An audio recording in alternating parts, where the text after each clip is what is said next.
серці, як дизель в двигунах. Важкий кевларний гір, він душу опікає. Атаку сухопутні ідуть війська. Підходайте, вони безстрашні, піхота рве.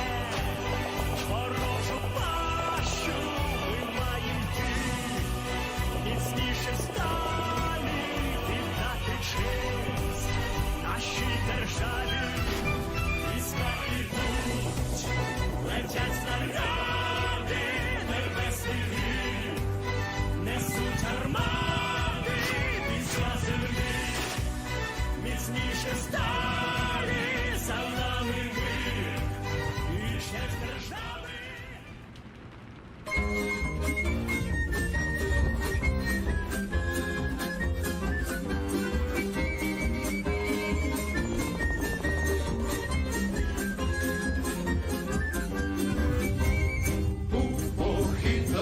Сурми засурмили над великим лугом, хмари теплаки.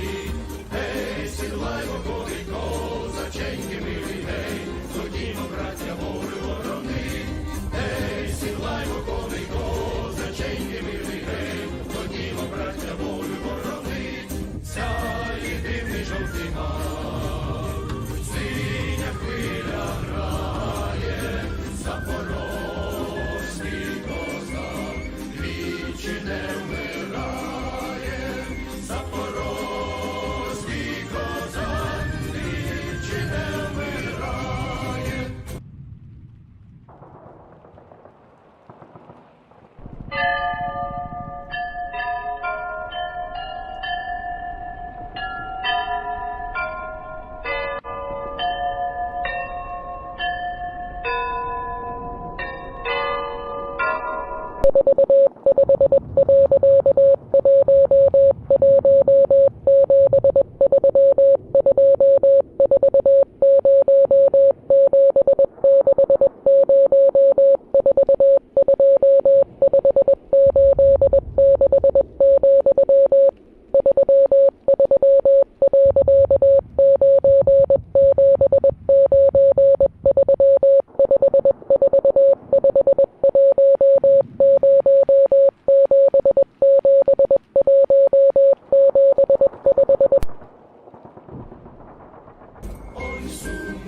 Козацька доля, де цвинять шаблі. Гей, ординець полі, я не чару морі, а козацька доля, де цвинять шаблі. Сяє дивний жовтий мак, синя хвиля грає, запорозький козак двічі не вмирає, запорозький козак двічі не вмирає.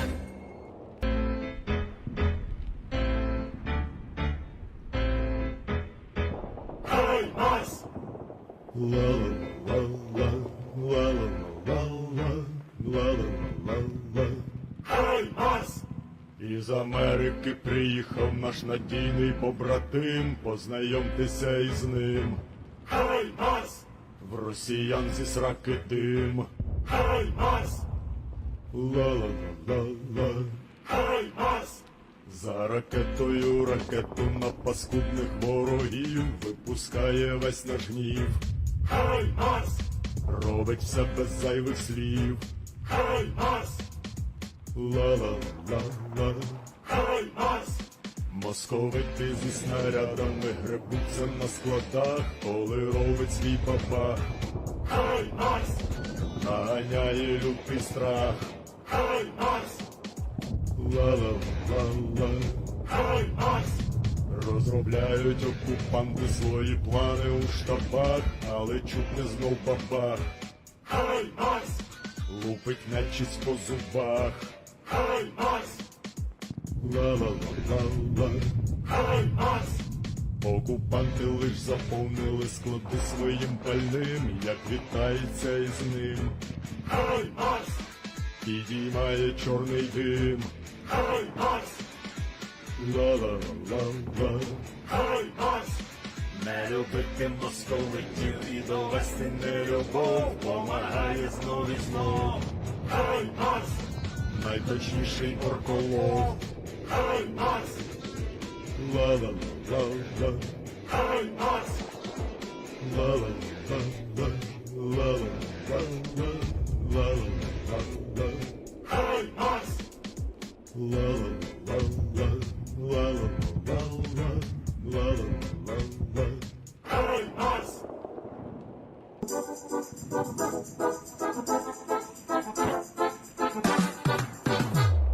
Прийшли окупанти до нас в Україну, форма новенька, воєнні машини та трохи поплавився їх інвентар.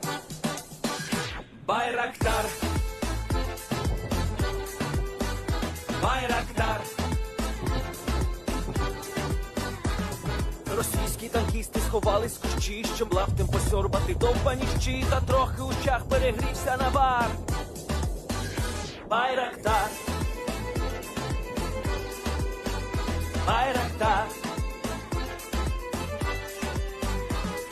Приперли зі сходу до нас барани для восстановлення великой страны. Найкращий пастух баранячий хотар. Байрактар. Байрактар. Їх доводи всяке озброєння різне, потужні ракети, машини залізні, у нас на всі доводи є коментар.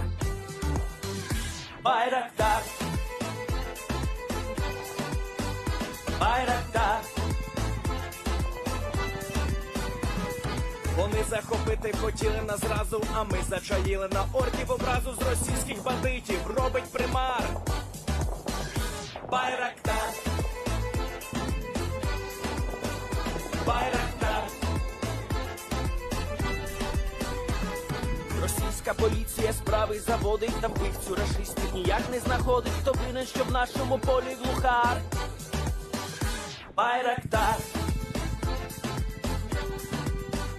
Байрактар. Веде пропаганду кремлівський урод, слова пропаганди ковтає народ. Тепер нове слово знає цар. Байрактар. Байрактар.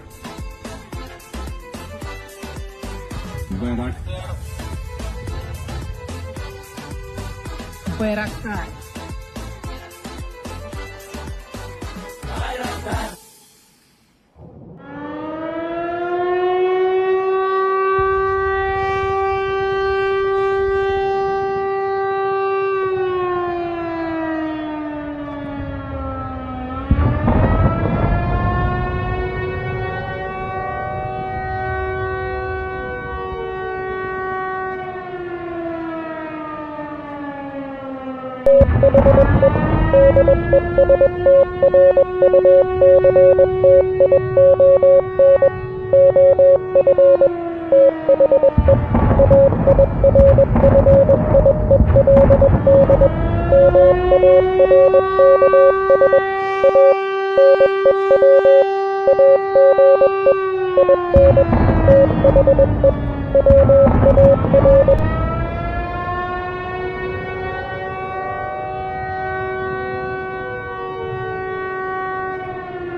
Hello everyone, I'm the Enforcer, and I'm accompanied by Enforcer Matt. And good evening, everybody. It's Enforcer Matt, and welcome back to day 167 of the news. And of course, we're not going to be reporting on day 165 or day 166. We're reporting on day 166 and 167, the past 48 hours of the war in Ukraine, and I have to say that we have some incredible news tonight. In fact, not just incredible news, but it may be the most well-documented event of this war so far. Currently, we've had multiple of those throughout the war, as the most well-documented events went from 3 videos of a single thing to 4 to 5, and y'all aren't going to believe it tonight, but we have 10 videos of one specific attack that occurred where it shouldn't have.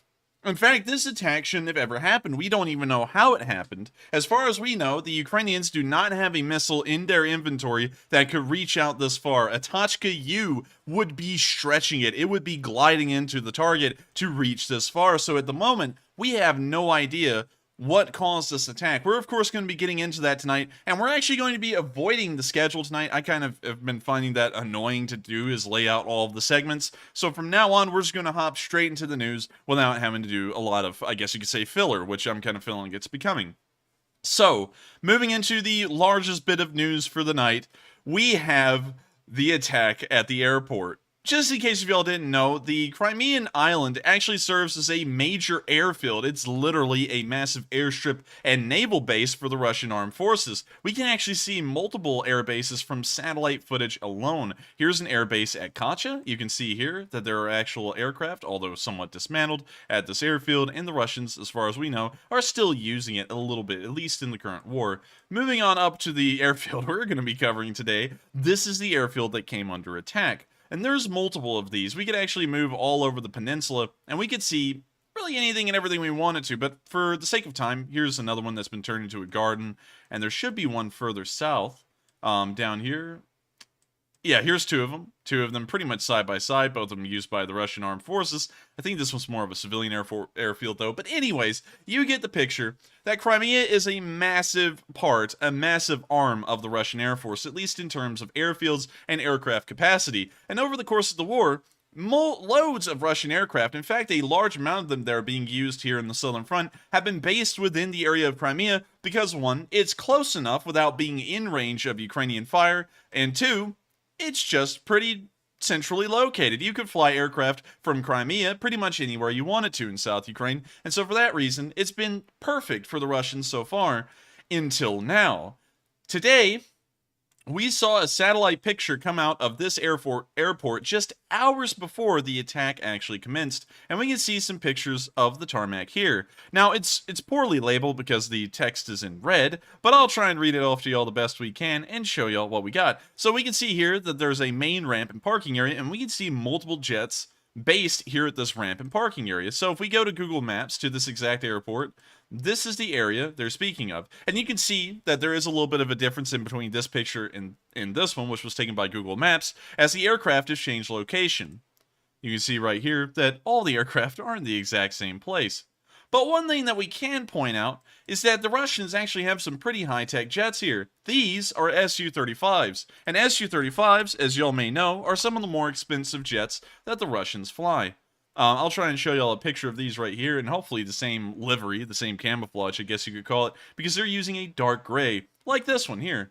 That's a pretty good example of an Su-35, but these are the ones with the cannons, so I think they may be the Su-33s. So let me switch over real quick to the Su-33s.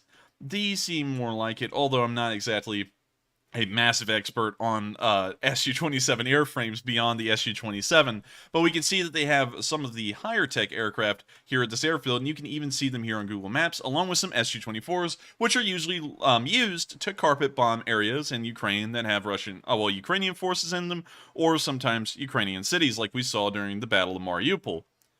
And that's really all the aircraft are based here. So from what we can tell, it's a fighter aircraft wing and probably an air support wing. And we can also see some other kind of odd aircraft here, which I can't really tell you exactly which one that is. It doesn't look like any of the aforementioned aircraft. It could be anything as far as I know. But that's the run of the airfield there, and we can see on the satellite footage that there were even more aircraft here because, of course, there's an ongoing war, and so more aircraft have been brought into the airport. So, with the scene set with the amount of aircraft here, we can see that the Russians were using this as one of their key airports, well, key air bases during this war. We can then see, just a little bit later on, another angle of the airport, taken today. Gotta wait for that video to load, and here's the video. Now, just to let y'all know, we still don't know exactly what has struck this airport, and I'm not going to make any clear statements as to what. But one thing I can tell you is that this is not a Russian soldier dropping a cigarette and causing a little oopsies. As you'll see here in this video, there's multiple explosions that occur at the airbase at the exact same time. 2 of them, as a matter of fact, in this one film. And the explosions are massive.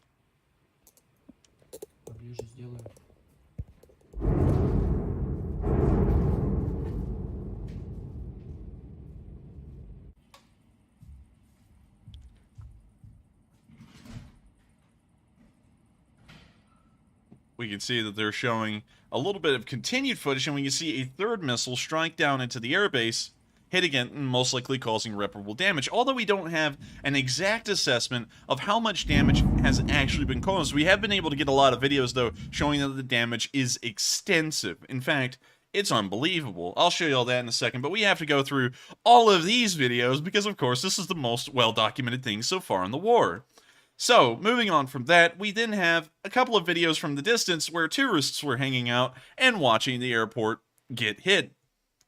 Here's a video of people enjoying their time in Crimea and seeing an airbase miles away going into pretty much, I guess you could say, vapors. When you see the multiple explosions arising from the field once more.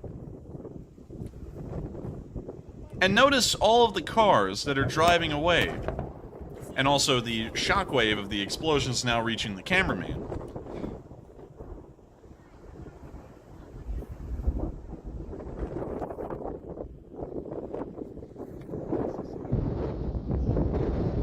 We now see that the camera angle is flipped sideways a little bit, but the 2 mushroom clouds are distinct. You could tell that there were certainly 2 separate explosions there caused by 2 separate missiles. As far as we've been able to tell, based off of reports, 6 missiles total hit the airport, but I'm not going to let y'all hear about that. I'm just going to show y'all another video of the tourists running away. And y'all may be wondering, why are tourists in Crimea? Isn't this a war zone in a way? Well, you would have a pretty good point. Yes, it is kind of a war zone. But also, the other thing that is that it's a tourist hotspot, specifically for Russians. For my American viewers, Crimea serves the purpose that Florida and the Gulf Coast serves here in the United States, or the California coastline, really depending on where you're from in the US. For the British, this is like Spain. For really everyone else, just imagine your go-to beach. This is what Crimea is for the Russians. They use this as pretty much a tourist destination. And so the idea of missiles slamming down into a military airbase in the middle of your trip to Crimea on your beach vacation is a little bit crazy, but we can see here that tourists are flocking away from site. They pulled over all across the roads to try and get out of the way of military traffic, and the explosions are still rocking the airbase in the distance, and plumes of smoke are just billowing out of it as multiple targets have been hit and are on fire. We still don't know what the targets exactly were. Were they fuel? Were they aircraft? We've seen a little bit of everything get destroyed today, and of course, we're still about to get to that footage here in a minute.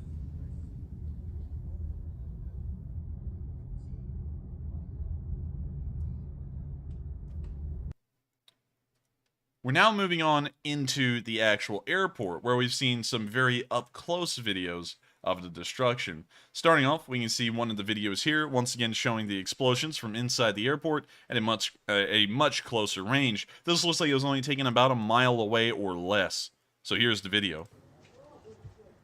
Это пиздец. The shockwave's coming, and it hits him. В рот мне...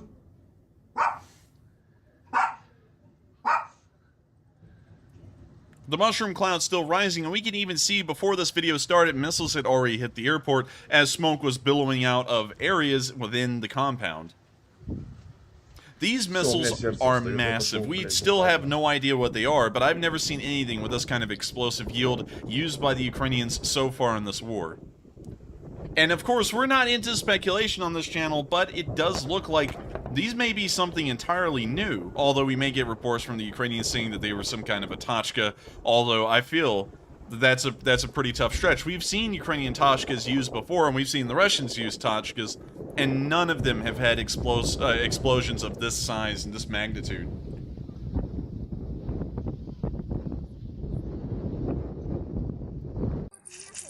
We now see a second perspective of the explosions from a good distance away, somewhat in the countryside. Не бойтесь.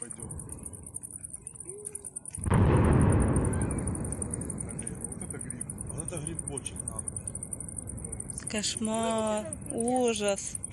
And just for those of y'all to know, no, this is not a HIMARS. I know that a lot of people want to say that these kinds of attacks may be from the HIMARS, but the HIMARS do not create explosions like this. Yes, they reach far, and they're incredibly accurate if you're using an ATACMS missile, which is the long-range version of a HIMARS missile. But at the same time, they do not have, like, 3 tons or 6 tons of explosives in them, so they can't cause explosions of this size.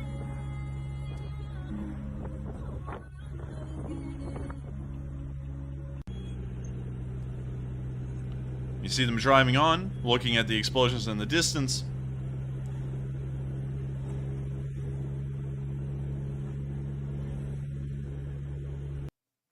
And that's the end of this video. Now we're about to move on into our final video of the explosions, and then we're going to get into the aftermath on the ground. Of course, I want to go through all of this.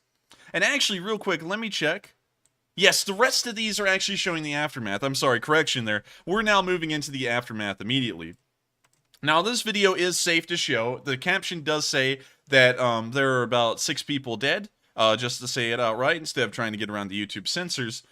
But we don't see them on film, they were edited out. But we can see the damage that was caused at the airfield from these missile attacks right here in the video. And so, here it is.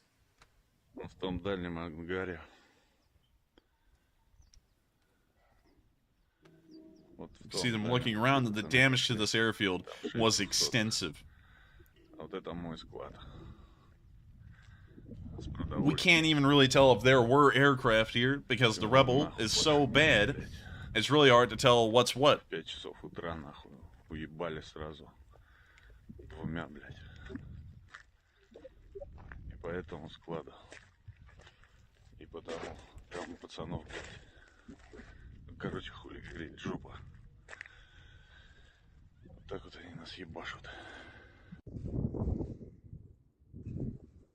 Now we see them showing some damaged vehicles. Mostly Urals, so something along the lines of supply trucks entirely that we're seeing right here.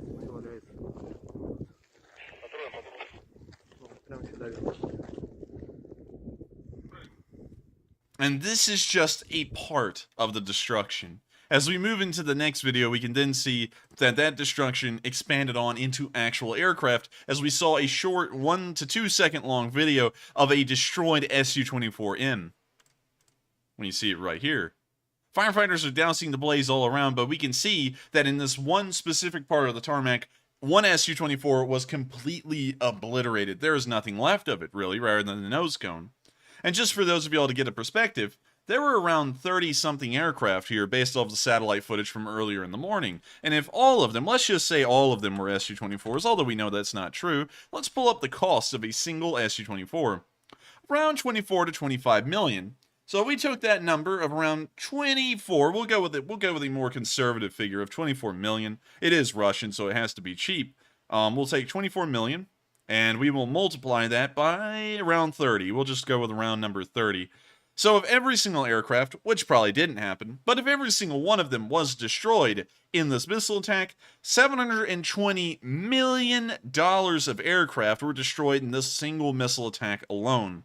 That kind of gives you an idea of the monetary damages that the Russian Air Force may have faced over the single attack. Not only that, imagine the actual air power loss that they're going to be having because of this. If that is true, we'll of course be trying to assess how many aircraft are destroyed over the coming days. Hopefully there will be some satellite footage that can show us a good picture of what happened, because beyond that, it's really going to be speculation. Moving on, not only was the tarmac hit incredibly hard and the aircraft were destroyed there, but it appears that dormitories and barracks off the airfield itself were heavily damaged in the ensuing explosions. And we can also see a lot of destroyed cars as well. And so here's the video of the damage at the rest of the airfield.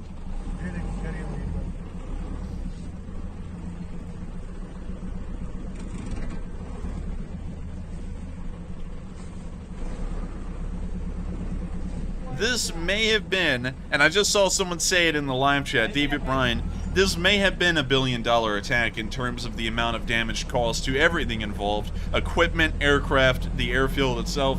This may have been an incredibly costly blow to the Russian Air Force and its air power within Ukraine.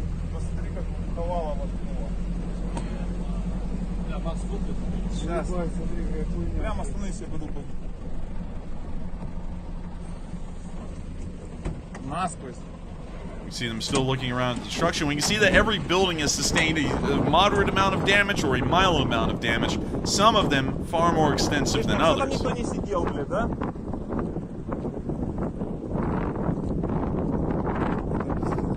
Oh my god, Matthew, look at this. I didn't even notice this. This is a giant piece, if you see the black rod right here, this is a giant piece of steel that has come dislodged from some building, and it pierced this car like a lance.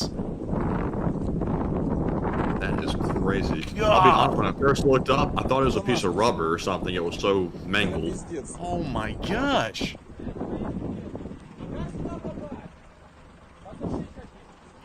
That explosion had some force to do something like this. That is crazy.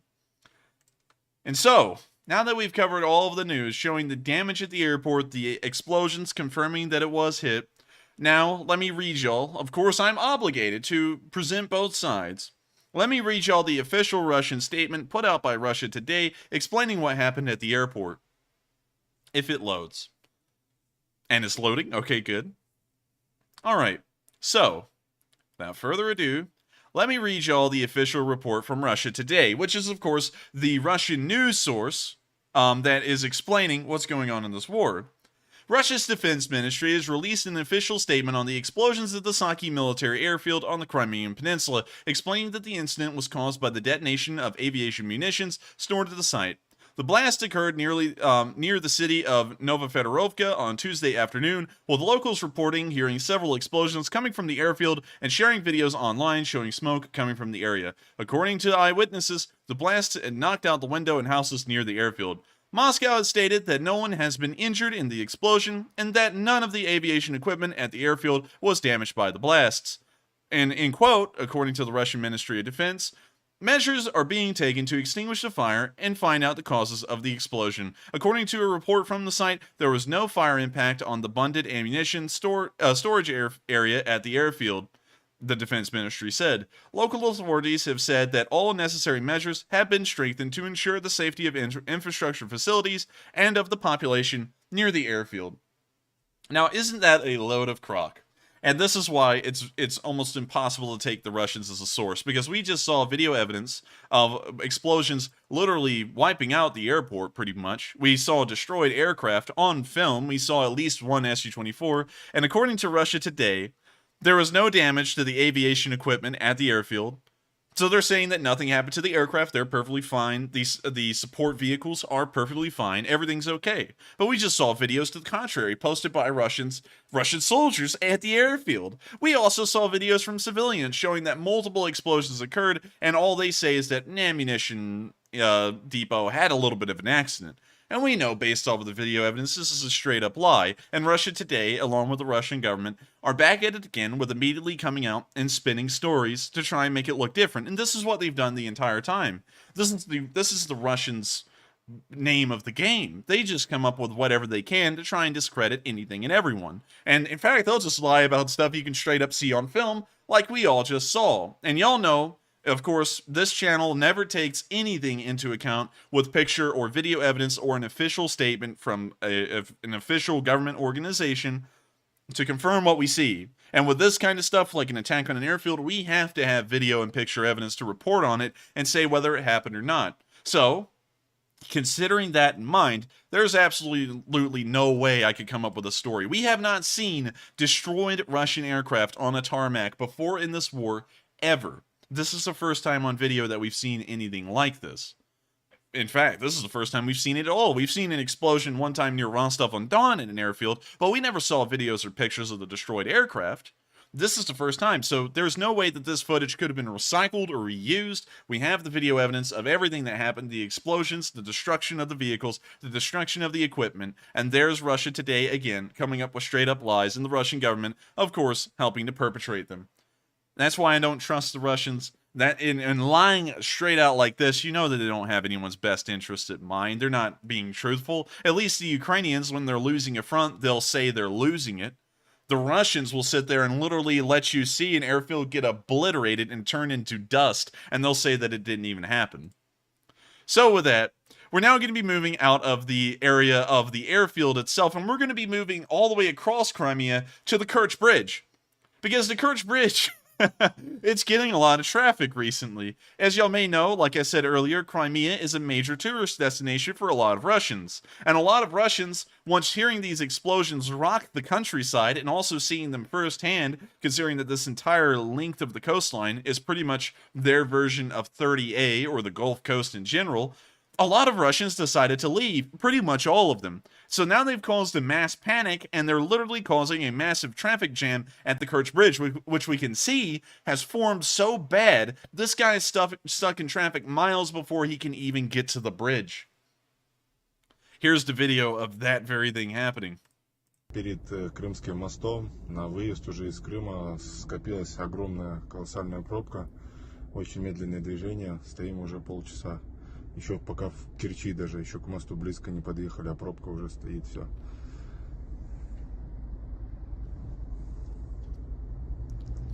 Oh my god. You know, I have to be honest, every time you go into a big city, like Birmingham, you deal with this kind of stuff. Like, especially on certain highways. If you're from the Birmingham area, you know what I'm talking about. And if you're from any big city, you probably know these roads and how to avoid them.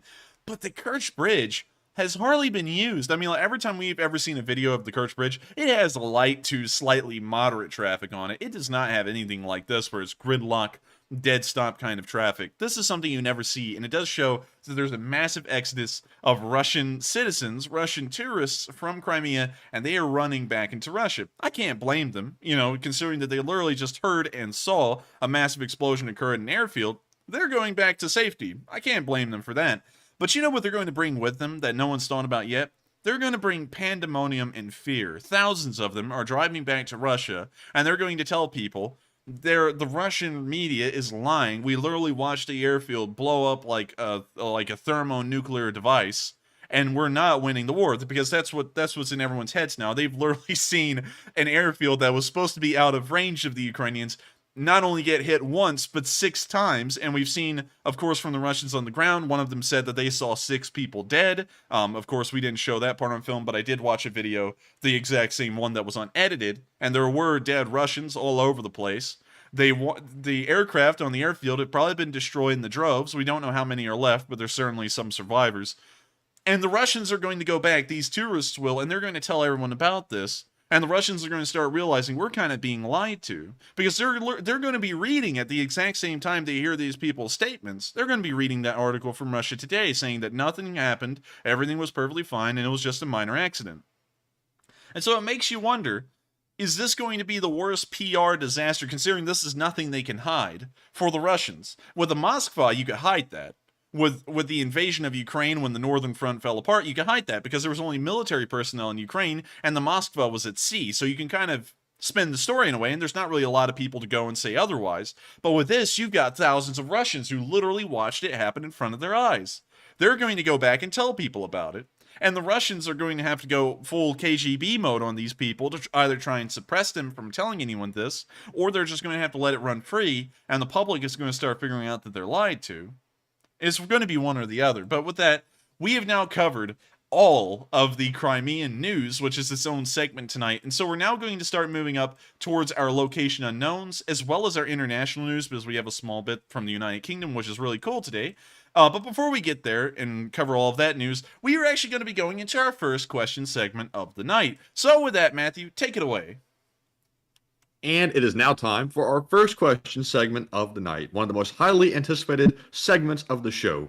And first up, we have a $50 super chat from White Lightning 777, who says, do you think that the base hit in Crimea is more likely hit by long-range HIMARS or maybe a few F-35s that officially don't exist? Both can beat the S-300 and S-400s. And thank you so much for the support, White Lightning 777. And to give you an honest answer, I don't really know what would have hit it, because the ATACMS missiles, yes, they would have the range when fired from the area of Kherson, and so they could reach the airfield and hit it. But the explosions we saw, considering that 2 of them happened simultaneously, I'm under the assumption that those explosions had to have come from the missiles themselves, and not from a secondary explosion, because the fact that secondary explosions would occur simultaneously in 2 different parts of the airfield is highly unlikely. We've seen, and y'all have been around, a lot of y'all have been around for an incredibly long time with me, and y'all have seen videos of multiple targets being hit at the same time, and never once have we seen 2 targets get hit simultaneously, or blow up in secondary explosions at the exact same time. So I think that those explosions were caused by the missiles themselves. So I'm going with that assumption in mind, and we didn't see any videos of the missiles close enough to actually say that they were being hit, or, well, you know, what kind of missiles they were and what they were hitting and how big they were. I can't really say what they could be. I don't think they're anything launched from an F-35, because an F-35, while stealth, can only carry so much explosive ordnance, and I don't think it has a pylon large enough to carry a munition like that without it being picked up on a radar signature and then defeating the purpose of it being stealth. Because the F-35, well, we're not going to go through that rabbit hole. But anyways, moving on to the next bit. HIMARS missiles, once again, do not cause those kinds of explosions. If we look at an ATACMS missile, at least the public information on an ATACMS missile, we can see the explosive yield of it most likely. So let's see, the ATACMS wingspan, let's see, guidance system. Oh, let's see, come on. Okay, the mass of the entire missile is 3,690 pounds. Let's see. Wow, that's actually a chunky missile. That's a lot chunkier than I thought it would be. That's a big boy. Yeah, that's a big boy. I don't know if y'all see that, but that thing's huge. Let's see here. Let me try and find the explosive yield of these things. Actually, that thing might have been able to carry enough. I mean, that's a lot bigger than I thought it would be. ATACMS explosion. Let's see a video of an ATACMS blowing up to try and get a comparison. Of course, I'm going to have to mute it for copyright reasons, and also, I know my videos are ad-free, but when I pull them up, I have to suffer through ads on other people's videos. So let's see, we're going to watch this trial. Was also proven. Yeah, we're going to watch this trial. So the ATACMS missile is launched right there. It's heading towards its target. It has a very thick plume. You see a second one being fired. And we're waiting for the impact of these things. I really do want to see how big the explosions of these things are. We're going to skip forward a little bit for the sake of time.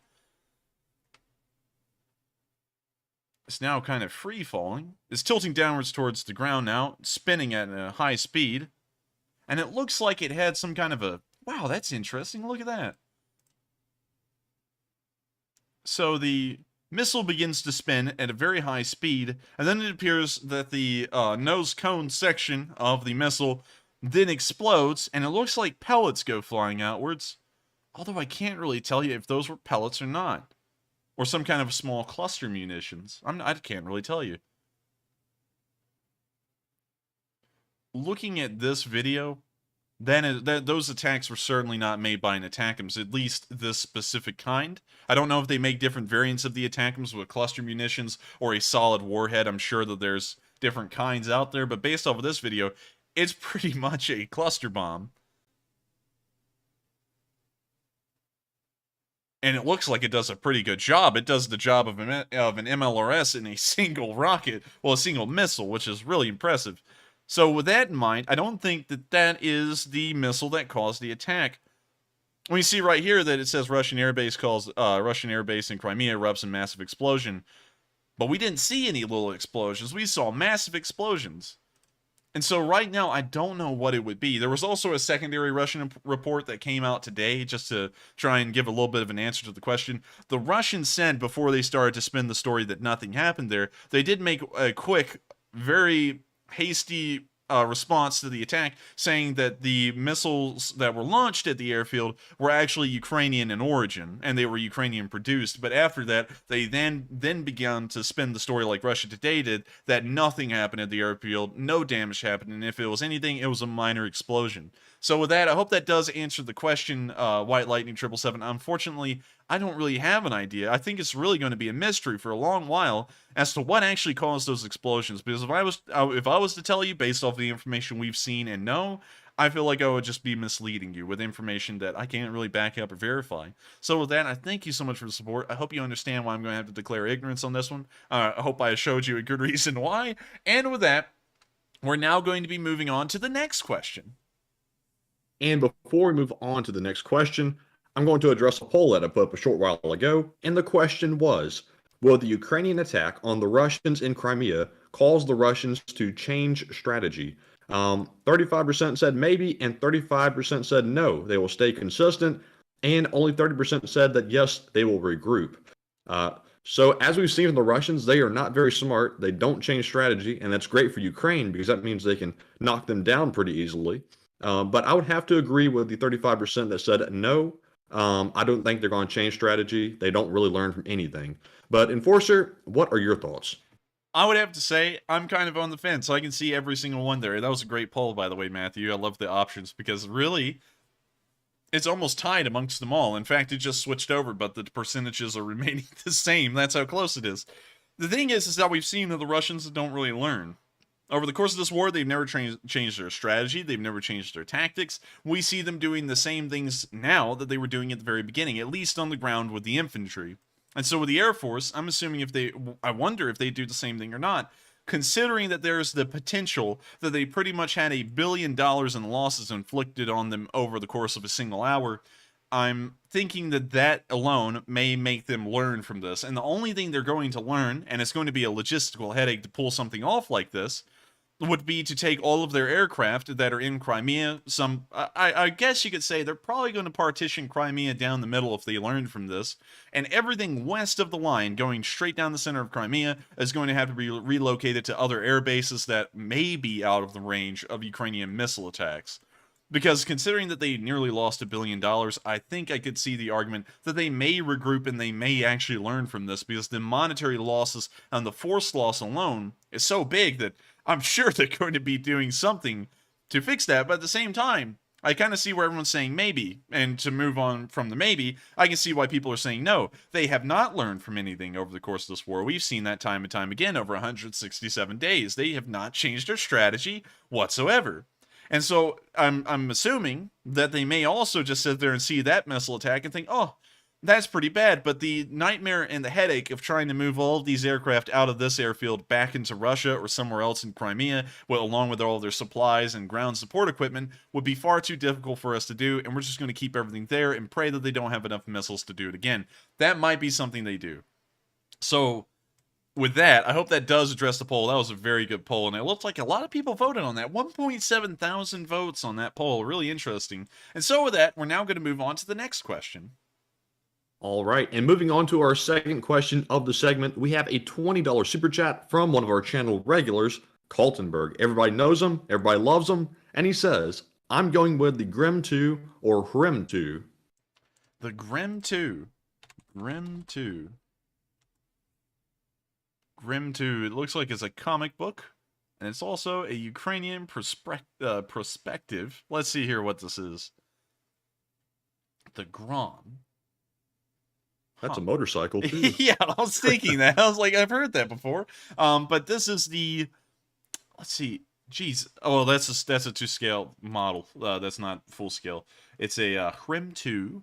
Let's see, it's a Ukrainian perspective mobile short-range ballistic missile system being developed by the Yuzhnoye Design Office and Makarov Southern Machine Building Plant. I love the names of like Eastern European stuff. It just doesn't have anything to it. It's literally like this so-and-so machine building plant. Anyways, let's see, technically the missile range is up to 500 kilometers.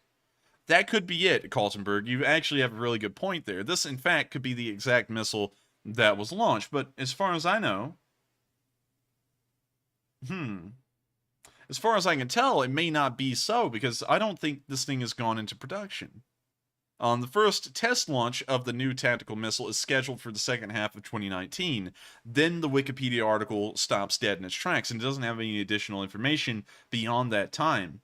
And it looks like it's to be announced if it's in service, but at the same time, it is a war, and sometimes prototype equipment is rushed into service, even if it does have major side effects and I guess you could say, what would be a good way to say it? Cons. I guess that would be the best way to say it. And so they may have hurried the production of this missile, started to produce a couple of them, and then just launched them in mass at the airfield in hope they hit.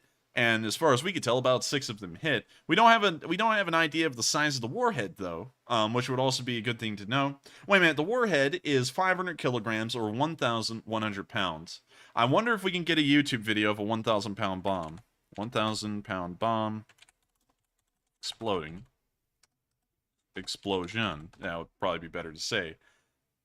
Can we get a picture? 1,000 bomb. 1,000. Okay. All right. That's the father of all bombs. That's not a 1,000 pound bomb. Can we just get a picture of a 1,000 pound bomb?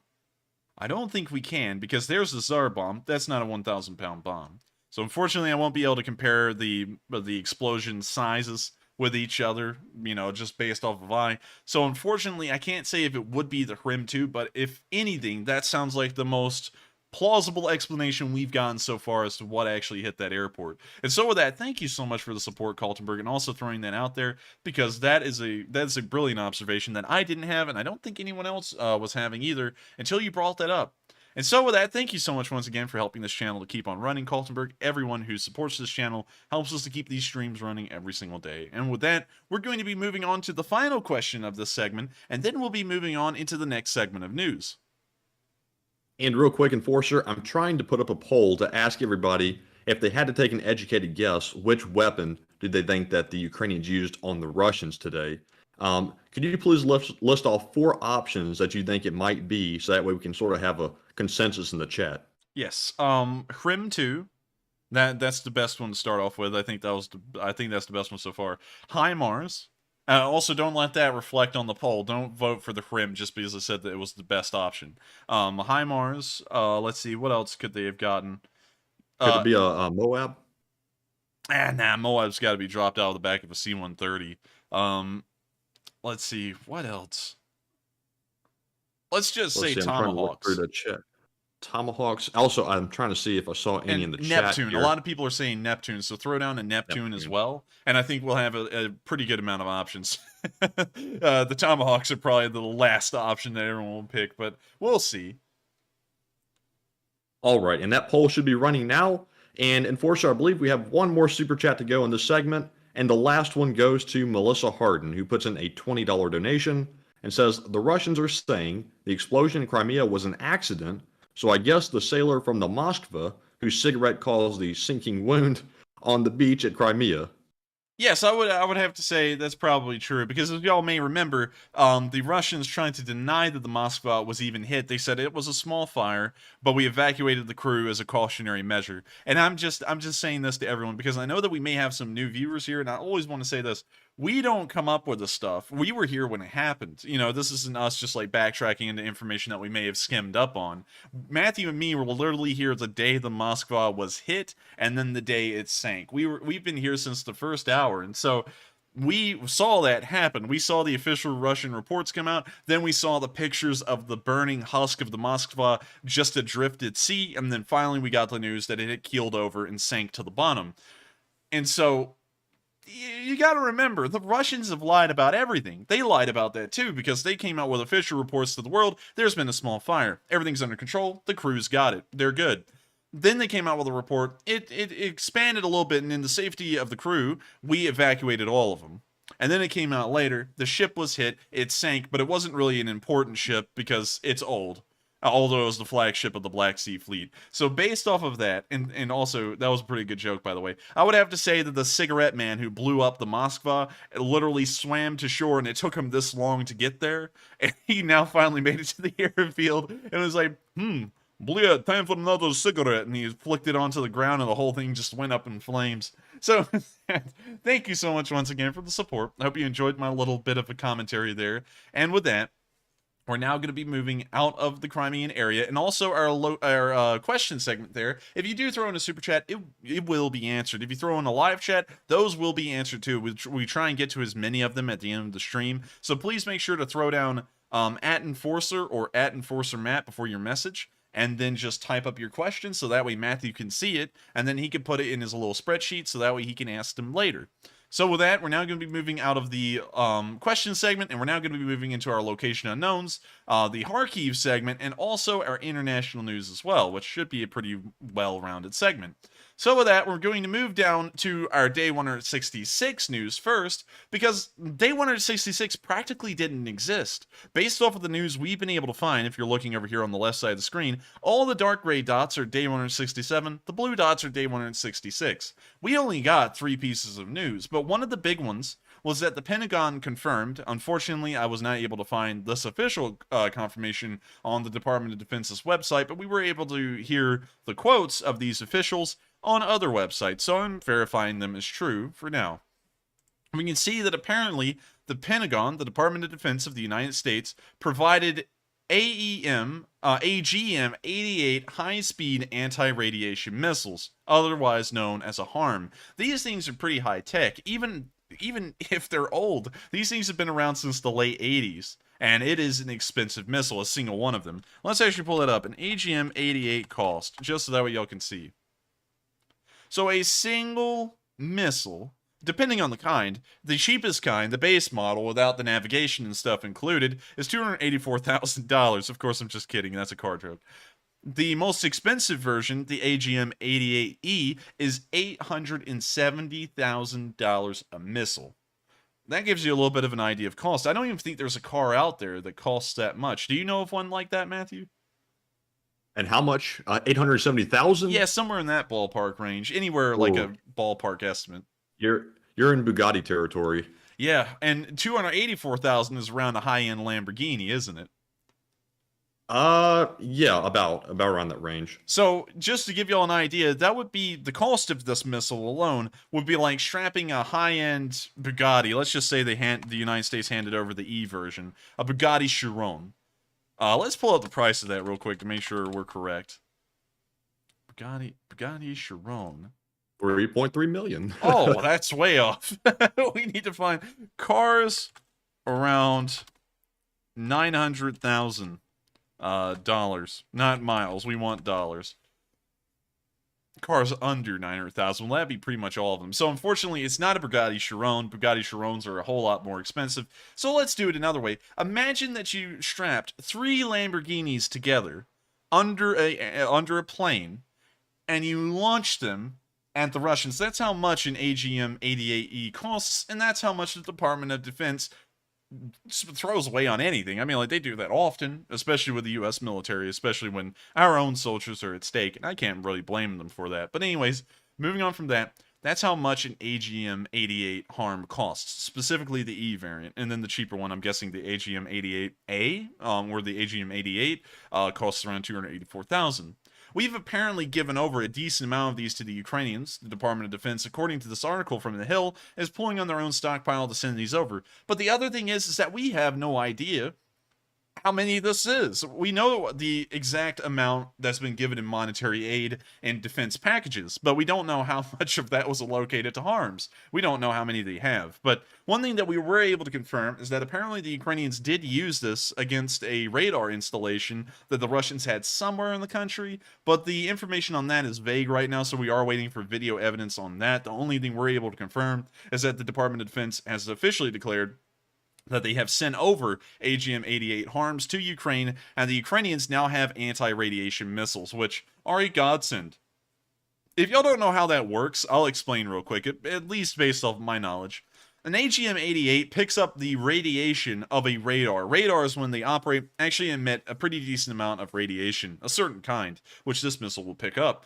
The missile, once locked on and fired, will travel straight to that radiation signature from that radar, slam into it, and explode, destroying the radar and of course knocking out the anti-air missile defense batteries, because S-300s and S-400s require radars to work. And so if you destroy the radars that are attached to those S-300s and S-400s, they can't lock onto targets and fire. So the entire anti-air missile battery goes out of operation from a single $870,000 missile. So that kind of gives you an idea of how they work, and that also is going to be changing the game for the Ukrainians. They're now going to start flying Wild Weasel units. If you don't know what those are, back in the day, and even up till now, those are the anti-radiation missile units of the Air Force that their entire job is to fly their aircraft into dangerously close distance of anti-air missile batteries, lock onto the radars, and fire off a missile at them, destroying the radar and knocking out these surface-to-air missile batteries. And the Ukrainians might start doing that in the future, because that is going to be massively to their advantage. The more surface-to-air missile batteries they are able to knock out, the more breathing room and the larger the ability is for the Ukrainian Air Force to actually fly and inflict decent amounts of damage on Russian ground forces without getting shot down themselves. So we'll of course be circling back on that news and seeing if those things start to get used a lot, and if there's any video or picture evidence of that radar installation being destroyed, because right now we don't have any, so that's kind of hearsay. But with that, we're now going to be moving on into the Day 167 Location Unknown news, where we can see a little video about the Stugna. Of course, this was made by Radio Free Europe. Huge credit to them. They put out incredible stories. I suggest, if y'all need a secondary source, to check them out. But here's a video of the Ukrainians using a Stugna, and they actually give a little bit of a rundown as to why the Stugna is kind of better than the Javelin in some ways, in certain aspects. So here's the video.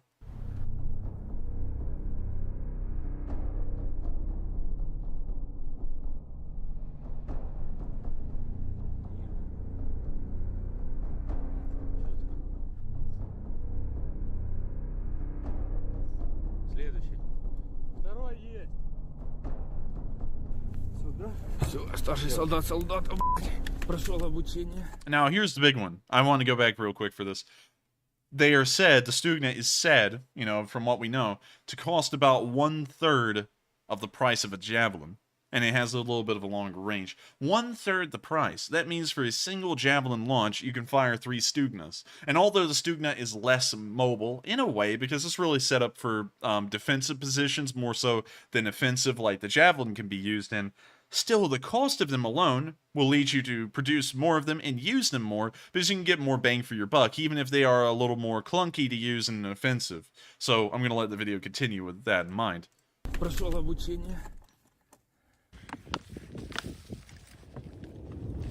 Работа, ебать! Давай, бежим!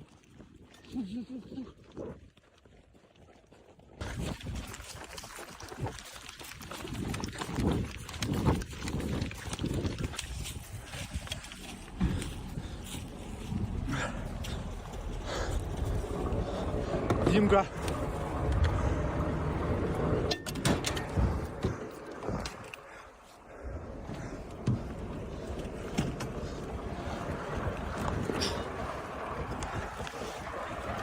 Спочатку ми пішки висуваємося, шукаємо позицію, потім закопуємося там і очікуємо на ціль. Чекати довго можна? Неділю-дві, місяць. У нас багато розрахунків і кожен розрахунок тримає свій напрямок.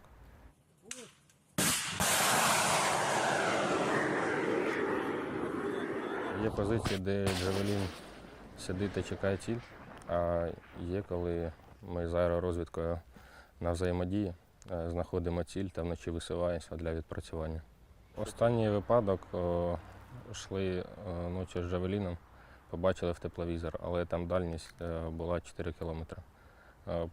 Поїхали, забрали Стугну, почекали, поки буде видно, приїхали, відпрацювали і все. Що це було? Що це було? 2 танки. Все. Выстрел.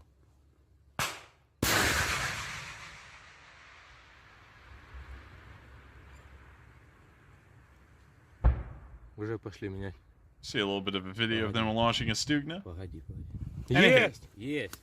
Первый. Пуск. За останній місяць був один прорив, 15 одиниць техніки. але ніхто не доїхав. І поки всі звернули увагу на піхоту, вони Now, поїхали. y'all may remember this video here. I'm going to have to interrupt real quick. This actually happened about 3 weeks ago, around a month ago at this point, actually. But these 4 Russian tanks right here had been knocked out. At the time, we assumed that they had been knocked out by anti-tank mines. But what we know now is that there is a well-placed Stugna position off the right side of this camera, a decent distance away, that had knocked out each and every one of these tanks. And of course, in typical Russian fashion, which kind of defeats the argument of they didn't use human waves in World War II, because we can see in the modern war right now, they are literally using waves of tanks, as 4 of them were destroyed in the exact same spot, and then the 5th one raced into the only opening left, and then got hit by a Stugna as well. Звернули увагу на піхоту, вони поїхали через поле. Командир їхнього підрозділу вибухнув зразу на міні. We can then see artillery coming down afterwards. Ті, хто вибігли, їх всіх взяли в полон. Багато було? До 10 чоловік.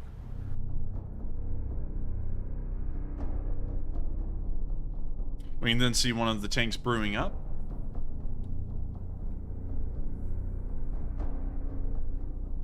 Були випадки, коли колона йшла 11 і не встигала артилерія відпрацювати в населеному пункті Кам'янка. Ми тоді відпрацьовували 5 стугнами. Там була колона 10 танків і 1 БТР.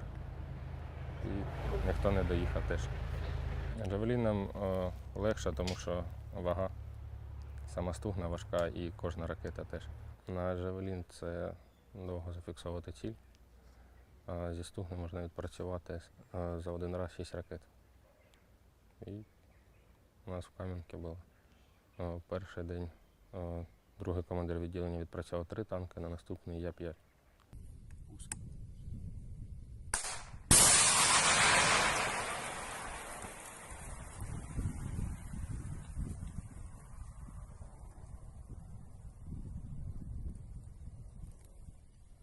Another missile on the way.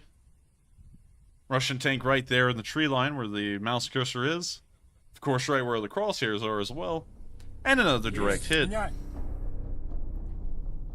Now, I gotta say, of course, credit to Radio Free Europe for providing these kinds of videos, because sometimes they are so good that I throw them here onto the channel because they just describe what's going on incredibly well. And also, they're able to interview Ukrainian troops, which we can't do because, of course, we're here in the United States, and it's pretty difficult to get to Ukraine. And on top of that, it is prohibitively expensive right now. But with that, we're now going to be moving on into the next bit of location unknown news we got, which is actually pretty impressive. Some of y'all may know that the Turks kind of play whatever side they want. They may be a NATO member, but sometimes they work against NATO. Sometimes they even do trade partners and deals with our rivals and our enemies.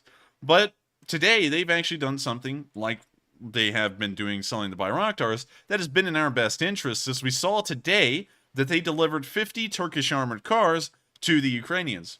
We haven't seen any like these before. I think these are, in fact, brand new. This may be the first shipment of them, but they're called a Kherson armored car. And when you see the dozens of them that have been delivered. Ось такі симпатичні машинки. В кількості 50 штук.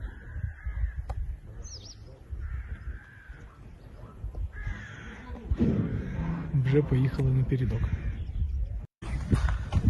Then the video repeats, but that is a lot of brand new armored cars. These, in fact, are not just a normal, I guess you could say, utility car like a Humvee would be, or, for example, some of the Ukrainian UAZs or the Russian UAZs and Gazas. These are, of course, an MRAP-styled armored car. These are supposed to protect the crews much better from explosions under the vehicle or around it than a normal utility car would. And these things look pretty beefy. So far, my favorite is still the Bushmaster. I don't know about y'all, but I think the Australians have the coolest armored car out there right now. In fact, Matthew may want to run a poll, and just to give you some options, Matthew, Kherson armored car, Bushmaster armored car, the MRAP, or the Tiger armored car.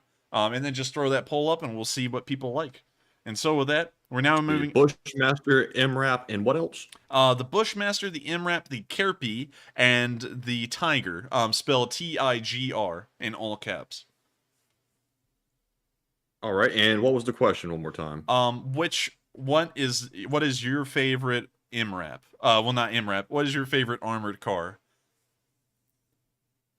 All right, poll is going up. All right, and with that, we're now moving on into the next bit of location unknown news, where we can see a Ukrainian pilot enjoying flying his R-18 and their day out. Of course, as y'all know, hot Russian summer is coming to an end, but the Ukrainians don't seem to mind. They're still out there having a fun time. And now, I would have to say this. I know I have to mute the copyrighted music. I'm sorry for that. And so, for those of y'all who do not know, copyright's a serious issue, and we can get in a lot of trouble for that legally. But with that in mind, I'm going to have to mute that music. But Zivka has really improved their soundtracks on their videos. So without further ado, let's just get right into it. We can now see the R-18 flying over the landscape. R-18 cameras are not high quality, I will tell you that. But they get the job done, I guess. And it gets the job done well enough where we can actually see that vehicles are destroyed, unlike Russian cameras that are even worse off in graphic quality than this. But we can see that they found a Russian vehicle, and they're now dropping a bomblet onto it. And this one actually looks like it's going to hit first try. It did. And the vehicle has immediately exploded, meaning that that probably went straight through the turret and into the ammunition.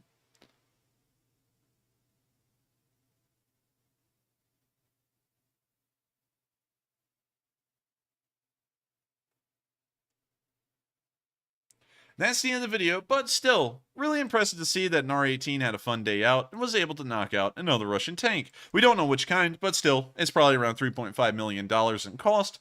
Another decent amount of damage for the Russians.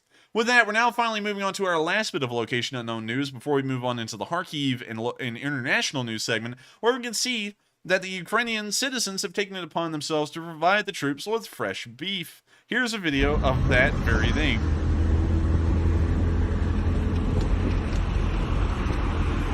These guys are going to make delicious hamburgers, hot dogs, and whatever Ukrainians eat. Of course, they don't eat hamburgers and hot dogs. That's an American thing. I don't know what they would eat. Let us know what they would eat. Shebereki? I think that's a Ukrainian food. I think they could make up some shebereki with cattle, because it's like ground beef in there. But pretty interesting. And also, Matthew, you will enjoy this because you and me are both bald and bankrupt watchers. An old Soviet Lada.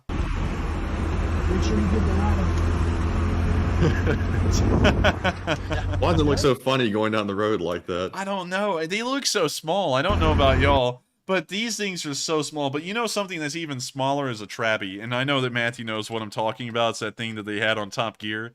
Trabi car. Let me see if I can actually find it. Trabant. Wait a minute. I think it's a Trabant. Oh, Trabant. Yeah, Trabant. Yeah.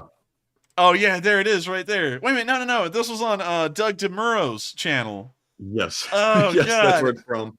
Oh, this thing was terrible. It can only go like 30 miles an hour, and there's absolutely no amenities inside of it. This thing was garbage. But this thing is far worse than a Lada. The Lada was like the luxury car of the common Soviet, I guess you could say, party member or worker, whatever you would like to call them.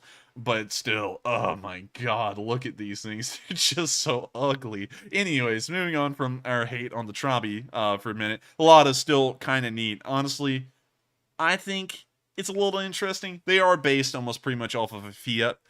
So they kind of do have a little bit of Italian in them. So you can actually find these things. They're Fiats. Old Fiats. But with that, we've now covered all the location unknown news, and we're going to move on into the Kharkiv segment. We haven't gotten a lot of news from here. Of course, news comes out of here in ebbs and flows. There may be a massive pickup of activity making us think that the Battle of the Somme is about to begin. Sometimes there's literally no news that comes out of here, and over the past 2 days, it's been like that. We got one bit of news on day 166 showing Russians moving around in the Kharkiv area. And of course, as you can see here in the thumbnail, they weren't moving around for too long. They got blown apart. But we can see them walking around here. Of course, the footage is a little sped up. We see them moving around the destroyed buildings.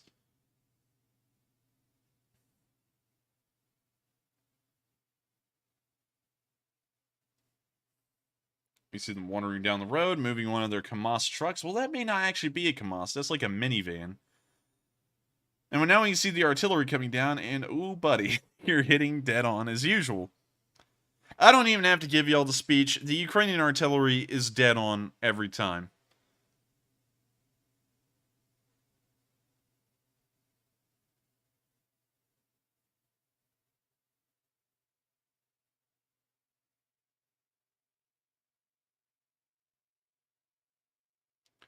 and they're just hitting everything. Fires are starting all over the place. I don't think it's well, that one's ammunition because it just came flying out of that fire. But the one further up, I'm not really sure what that is. It's not ammunition, though. But then again, it all does have the white smoke of death, and we all know the rule. Black smoke is a vehicle, white smoke is ammunition. And all of it right now is white, except for the small little strand down here in the ammo fire, which may also be a little bit of fuel.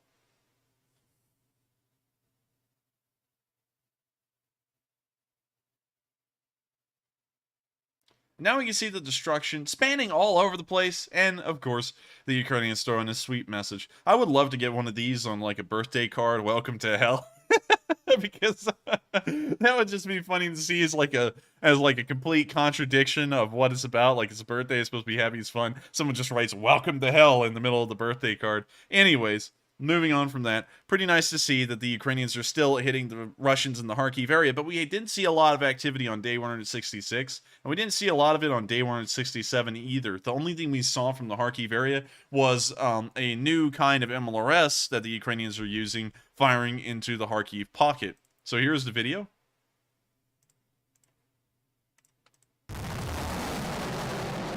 These are actually the brand new Buryev MLRSs that the Ukrainians have produced in small numbers. There's not a lot of them based off of what we know. So this is not representative of the entire Ukrainian rocket artillery unit. Well, rocket artillery units. Most of them are still using BM-21 Grads, BM-27 Smerches, and Uragans. These Buryevs, there's probably only about 20 of them. But we don't have an official number, so that's kind of a guess.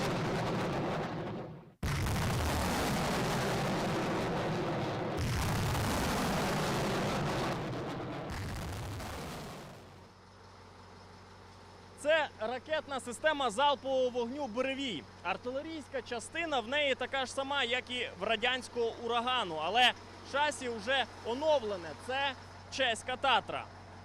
Ну, звісно, тут удобніше. На «Урагані» «Ураган» це і управління якби не то. This guy, I love this guy right here. He's not talking about this vehicle as a weapon of war. Notice his wordage is entirely about the amenities and comforts of the Buryev compared to an Uragan. Not gonna lie, it makes a huge difference. Of course, soldiers are people. It's not like you can put them inside of a metal box and they'd be fine. They're people. They like creature comforts too. And so throwing in a padded seat, maybe a little bit of air conditioning, maybe a little touch screen in the middle with a GPS on it, that does a lot to help out a soldier. And I have to say, I have to agree with this guy. The Buryev, in terms of creature comforts, has a whole lot more of them. And for that reason alone, I think that y'all should go out and get one of these brand new Buryevs. They should be at a car lot, probably in the range of $1 million or less.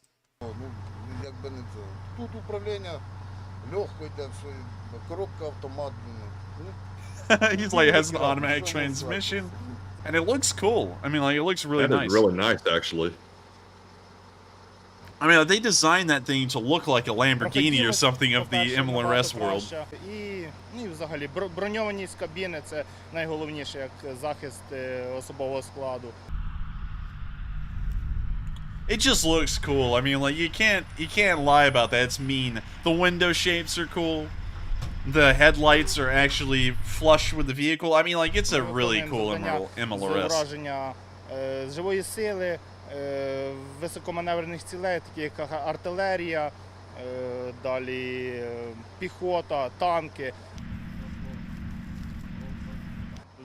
But in essence, I really think the only difference in between this MLRS and an Uragan is the cab, because it looks like it's using the exact same rocket tubes and rockets that an Uragan will use. So I think this is more so not an improvement of its ability as a killing machine, but more so of an improvement in its creature comforts for the crew and crew survivability.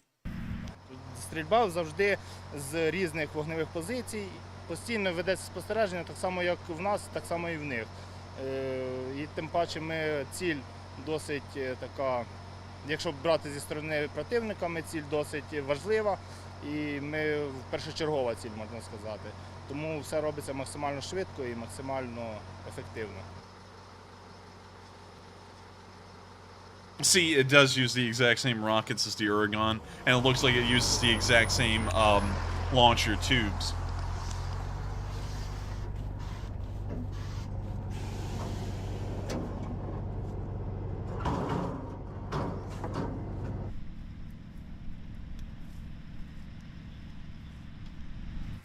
4 снаряди, 3 секунди постріл, вогонь!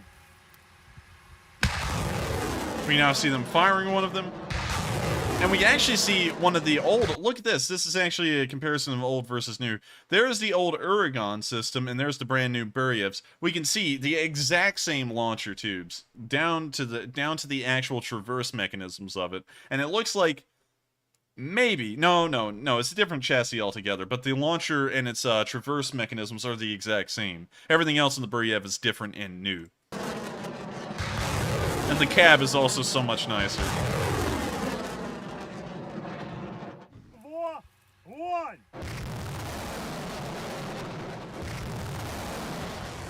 And then you make a mean sound. I mean, like, that is like a solid sound of car exhaust on that thing with how those rockets sound because they're so high caliber. They make this deep, like, bellowing noise. And I really like that. Pretty nice. Anyways, we're now moving out of the Kharkiv area. Of course, these videos don't really suggest a lot of frontline activity, and so there's not really a lot to report here as of today. Also, just for those of y'all to know, and for some people who do bring this up every once in a while about how our front line does not change, we do base it off of video evidence entirely, so we don't have evidence or proof of Russian forces being in a certain area. The front line doesn't change, even if it's inaccurate and heavily inaccurate like it is down here near Kharkiv, because we know that the Russians are in Kharkiv. We just don't have a video to confirm that, and so the front line hasn't moved. But we were able to change that further down the line today in Izyum, but we'll get to that later. So with that, we're now moving out of the Kharkiv and location unknown segment, and we're going to move to our only bit of international news, which I located somewhere around the Salisbury Plain, although this could have happened anywhere in the United Kingdom, where we can see Ukrainian troops being brought into Britain again for training. We've also heard of reports today, although I haven't been able to find official confirmation, before the stream, that the Swedish and the Canadians are also going to be undertaking the responsibility of bringing in Ukrainian troops and training them with their own military and their own strategy. We can see the Ukrainian troops here moving into the camp. Very British looking. There's just something about Britain and the way it looks that just lets you know, ah, yes, this is Britain. It could be anything. Like, I'm trying to think about what makes Britain look British. It could be the trees. It could be the yellow teeth. It could be anything, really. I'm kind of at a loss to think of what it might be. And I'm just playing with my British viewers. I love y'all. We see them here training to fire around corners, and I think they're definitely not using an L85 because it looks... I haven't been able to take a quick look. I haven't focused at it a lot. I'm sure y'all have already seen the rifle. But it looks more like an M4-ish gun. Definitely not an L85. But, you know, I might be wrong. If I get a good look at this rifle here in a second. Oh, look. Okay, now I see what's going on. The Ukrainians are playing something of like a simulated war game where they kind of go through the, I guess you could say, the training of assaulting a building, at least one, probably not a whole town, just a single building. We saw the guy throw in the dummy grenade, which had a little poof. The guy inside fell over to simulate being killed, and now they're moving in and they're securing the building.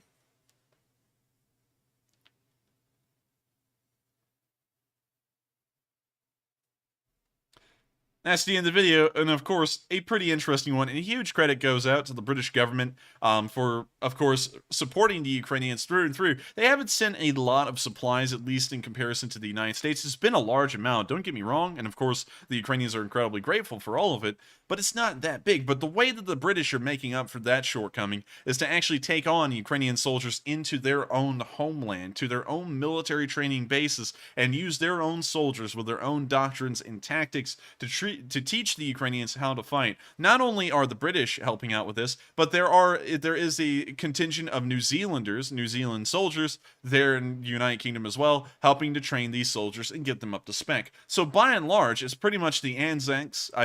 I don't think the Australians are there, it's just the New Zealanders, so not the Anzacs, but the New Zealanders and the British are helping out massively in training Ukrainian soldiers and then turning them back into Ukraine to unleash hell on the Russians. So, pretty cool at that. Hope they are trained incredibly well and return and hit the lines as a competent and strong fighting force.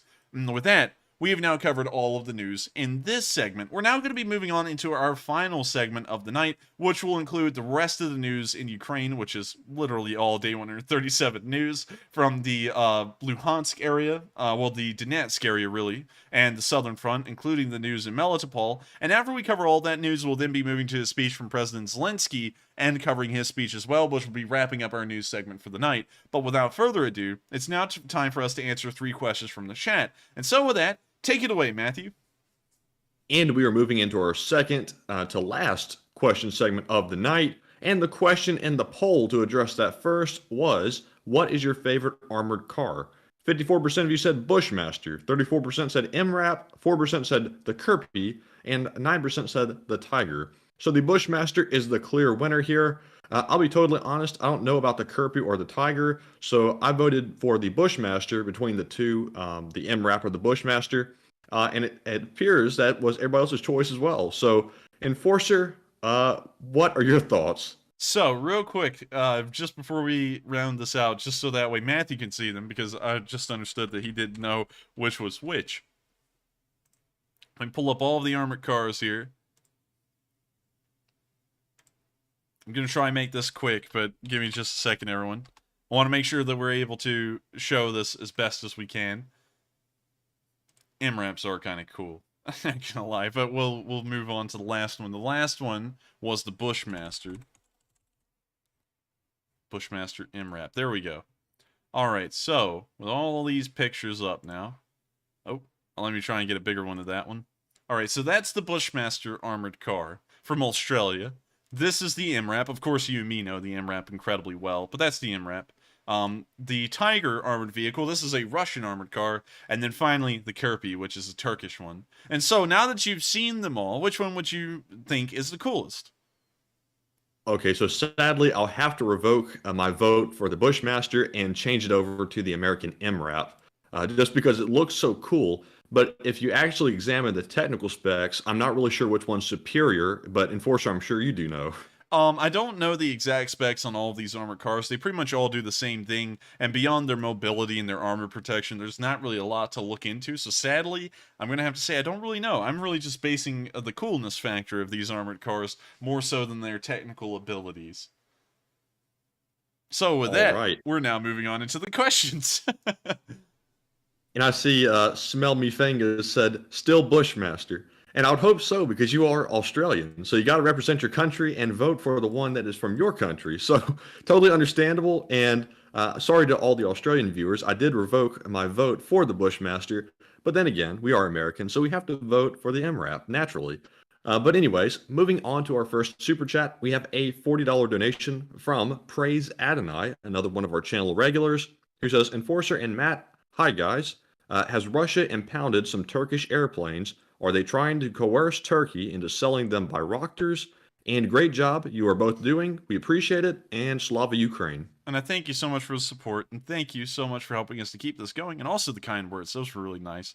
And to answer that question, I don't really know about the Russians impounding Turkish vehicles, well, Turkish aircraft. Well, I did hear a report today speaking about the Aeroflot airline company that's based out of Russia, and how 15% of their air fleet has not even flown at all since June, and some of them may be cannibalized for spare parts. But then again, we don't have any picture or video evidence to go off of with that, and on top of that, that's not an official report by Aeroflot, the Russian government, the US government, or any government for that matter. That was just kind of hearsay. So, unfortunately, with things like that, along with the Turkish aircraft, we're not able to really report on them or answer if they're true or not. They may be, they may not be, I'm not entirely sure. But if the Russians are trying to coerce the Turks into giving them Bayraktars, that's a dead end. If the Turks did something like that, they would pretty much be putting themselves at odds with the rest of the world, and also the Ukrainians, which are one of their largest customers right now. So in that regard, I would have to say, if the Russians have done that and pounded Turkish planes, and they're trying to use them to coerce a couple of Bayraktars out of Turkey, I feel like that is most likely not possible. So with that, I thank you so much once again for the support. I hope that does answer the question, and with that, we are on to the next one. All right, and up next, we have a $30 super chat from Compound David, who says, if the USA gave Ukraine 40 HIMARS with better range, wouldn't the war end sooner, saving many lives and possibly reclaiming most lost land? It may. I'm not going to say that the HIMARS would be the only winning factor there. It does help out a massive deal, but of course the infantry on the ground does have to push forward, along with armor support and sometimes air support, so that's a factor to consider at some point. But still, if they did get more HIMARS, it would help them to strike more targets. But there's a lot of things that go into operating a HIMARS. You have to have trained crews. You have to have enough missiles and rockets to keep them running. Really, they're missiles, so we'll just call them missiles. You have to have enough missiles to keep them running. You have to have enough parts. You maybe have to have a replacement if on the certain occasion one of them is destroyed. So in that regard, I would say yes, but it would rely a lot on the logistics in the background to actually have that happen. Because if we sent over a bulk shipment of 30 HIMARS to Ukraine, and there were no more trained crews to undertake operating those, and we didn't send any additional missiles with them, the Ukrainians would pretty much be getting useless materials because there would really be no way to effectively use them. And so with that, I hope that does answer your question, and I thank you so much once again for the support. And once again, taking my comments with a grain of salt, I do sometimes I base all of my knowledge mostly off of historical context, but with information like that, I may be wrong. It may only take a matter of days to train how to operate a HIMARS vehicle, and so it may not require really any training at all, and the Ukrainians may be able to train their own crews at this point. So with that, I hope that does answer the question, and kind of give a little bit of a disclaimer to it, just in case if it is wrong. But with that, we are now on to the final question of the segment, and thank you once again so much for the support. And for our last one of the segment, we have a $20 donation from Dino Russ. And Dino, we haven't seen you in a while, so it's good to see you again. And they say, this is a significant expansion of Ukrainian power projection. The HIMARS system was definitely used, but not in the MLRS way they've been introduced as. It's the U.S. Army TAC-MS missile system, 500-pound HE. Well, I thank you so much for the support, and that may be true. That's something that we did look at. We saw that it used cluster munitions earlier, at least in the only video we saw of the ATACMS missile being used. But then again, at the same time, that could have just been a single kind of warhead on it, and they were testing that one, that specific variant out. If that is the case, the United States may be treading in dangerous waters here, and they're about to get us into a war, because one thing that the Russians have made clear, of course they've backed down on everything they've said at this point, but one thing that the Russians have made clear is that if we provide Ukraine with ATACMS, and those are used to attack Russian territory, they are going to consider that an act of war by us. I'm not sure if we did provide ATACMS. Once again, we provided HARMS a pretty decent while ago, and we had no idea they were there until today. Well, yesterday, really, but for us, it's today. So, with that in mind, the Ukrainians may be using ATACMS because they, as far as we can tell, may be able to carry the explosive yield, and they also have the range. But it could be the Hrim 2s. Kaltenberg brought out a good point. Those things definitely do have the range as well to be able to hit that airfield. And so with that, I hope that does address the comment pretty well. And also, welcome back, Dino Rest. You haven't been around for a long time. I've noticed that too. And so welcome back. And I hope you're having a fun time tonight. And I hope you've enjoyed the answer to that question. At least my philosophical endeavor to attempt to answer that question. And so, thank you once again for the support. And with that, we've now reached the end of this question segment. We're going to be moving through our last bit of news in the Donetsk area, the southern front, and also the speech from Zelensky. And then we'll be rounding out tonight's news. So, moving on to the Izyum area, we were able to confirm one thing. The Russians have made ground. They may have made the ground, as far as I've been able to tell, around a month ago, and then they stopped somewhere in the area of Krasnopilia. So we don't really know when the ground was made. Somewhere a month ago. The front line has remained stable, but we did get a video today of a Russian convoy being ambushed and destroyed in the area, which was what led us to confirm that they are in fact there.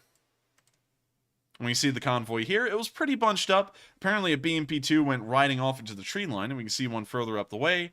And of course, the artillery pot-marking the entire landscape.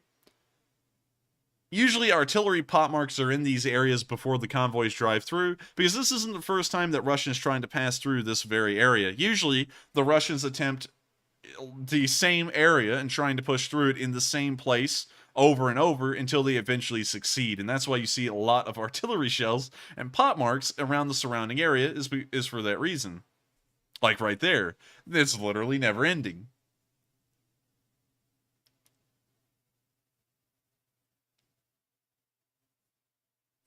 We can now see the Ukrainians looking at a destroyed BMP-1. one of the older ABCs that the Russians used, and it looks like it was filled with garbage as usual. But still, pretty nice to see that the Ukrainians were able to wipe out an armored unit near Krasnopilia. And one thing I do have to say is that while this ground may have been made a while ago, it does do one thing. It does let us know that the Russians have a foothold on the other side of the Siversk River to the north. And that is a little concerning because they could push through Borodice. I'm not even going to try and pronounce it. Borode. We're going to say that. And then the Cave Monastery. They could try and push through Borode. They would threaten the Cave Monastery. The Ukrainians would have to withdraw from that. And then they lose a very valuable asset, which is this ridge line that exists in between Borode and the Cave Monasteries. Also, this puts the Russians within pretty much 12 miles to the north of Slavyansk. So that's a little concerning. It looks like Slavyansk, if things went south for the Ukrainians, may become the next major battlefield, which they'll probably hold on to for about 2 months if the Russians did what they did in the Severodonetsk and Lysychansk area, which was literally divert all of their resources across the entire campaign to a single area to try and take a single town. They're probably never going to do that again. We haven't seen them do that over the past month and a half, so I'm highly skeptical that another offensive will begin anytime soon that's actually meaningful in size. But moving back up to the Izyum area, we did see the 93rd Brigade, once again, welcome back to the 93rd Brigade, destroying a Russian armored personnel carrier.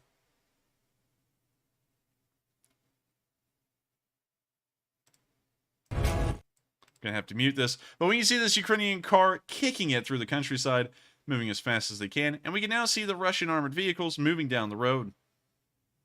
We can see the first one get hit, and it looks like they have a little bit of a turret toss. The front engine bay opens up, and we can now see the Russian crews abandoning the vehicle and running off.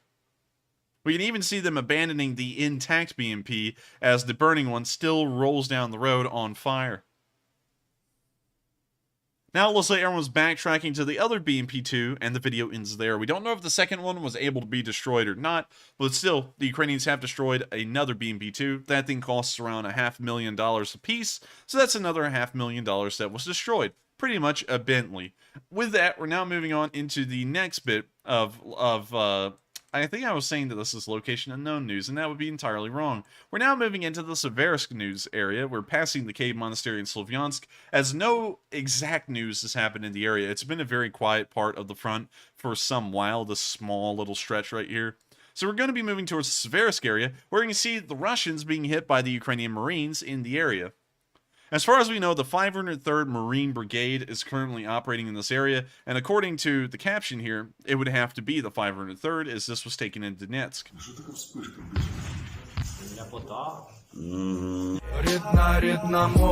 Alright, we gotta mute that. We got some Ukrainian rap. That's probably copyrighted.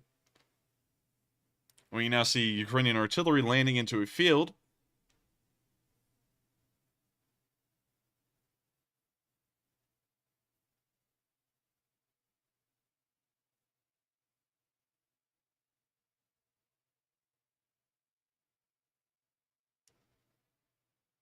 And that's the end of the video. Of course, really cool outro by the Ukrainian Marines. And with that, we saw some more Russian forces being hit. We didn't really see a lot of them being destroyed on film, rather than that one vehicle at the beginning in the Stugna footage. But with that, we're now going to move on to the area of Siversk, where we can see that Ukrainian peons continue to blast away at Russian troops. Of course, these are always cool videos. Of course, I have to mute it, but they are firing the peons once more. There's a decent amount of peons in Ukrainian service, and back in the day, during Soviet times, these were considered high-end artillery pieces. These days, they fall short in a lot of categories rather than the caliber and the explosive charge in the shell, but still, an impressive piece to watch fire, and it's cool to see that the Ukrainians are still using them. The Russians use these as well, but it seems like they use them a little less. They're more reliant on MLRSs like the Grad, more so than these larger, heavy-caliber artillery pieces.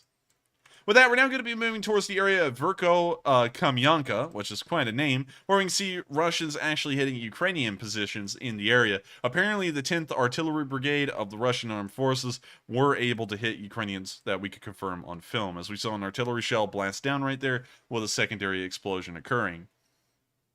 Of course, in war, there are always unfortunate occurrences of both sides taking casualties. And whenever we see Ukrainians taking casualties, it's always a little bit more of an unfortunate thing, considering that they are trying to defend their country from Russian invaders.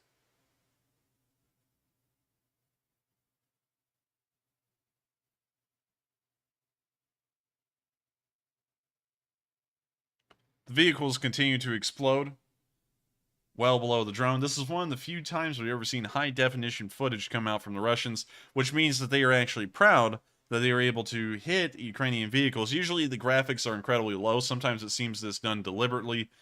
This time it seems that the graphics are high-end, so that way they can actually show off the destruction. We can see some artillery shells there on the ground, with fire still emanating from them, and what appears to be what may have been an artillery piece that has also been destroyed.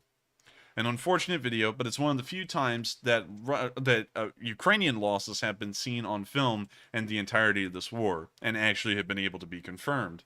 With that, we're now going to move on further down the front towards the area of Yakovlivka, where we can see the Ukrainians dropping a couple of grenades on the Russians via drone. I'm going to mute this real quick, but we can see the drone flying over and trying to pick out the choicest bits. We can now see a little bit of the bomblet right there. And we see Russians running out to this green van. Now we all know what a van and a bomblet spell, and a lot of Russians running towards it. It spells disaster, as the Russians are probably not even going... Oh, yep, there it goes. Let's see where that falls. Oh, goodness.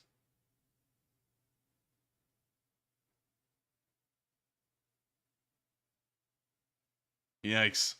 That landed right behind 4 or 5 of them.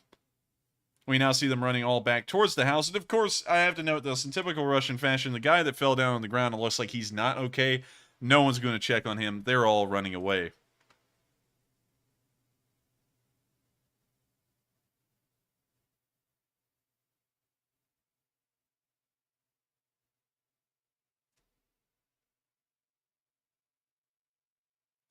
We now see more bomblets falling on a van further down the road.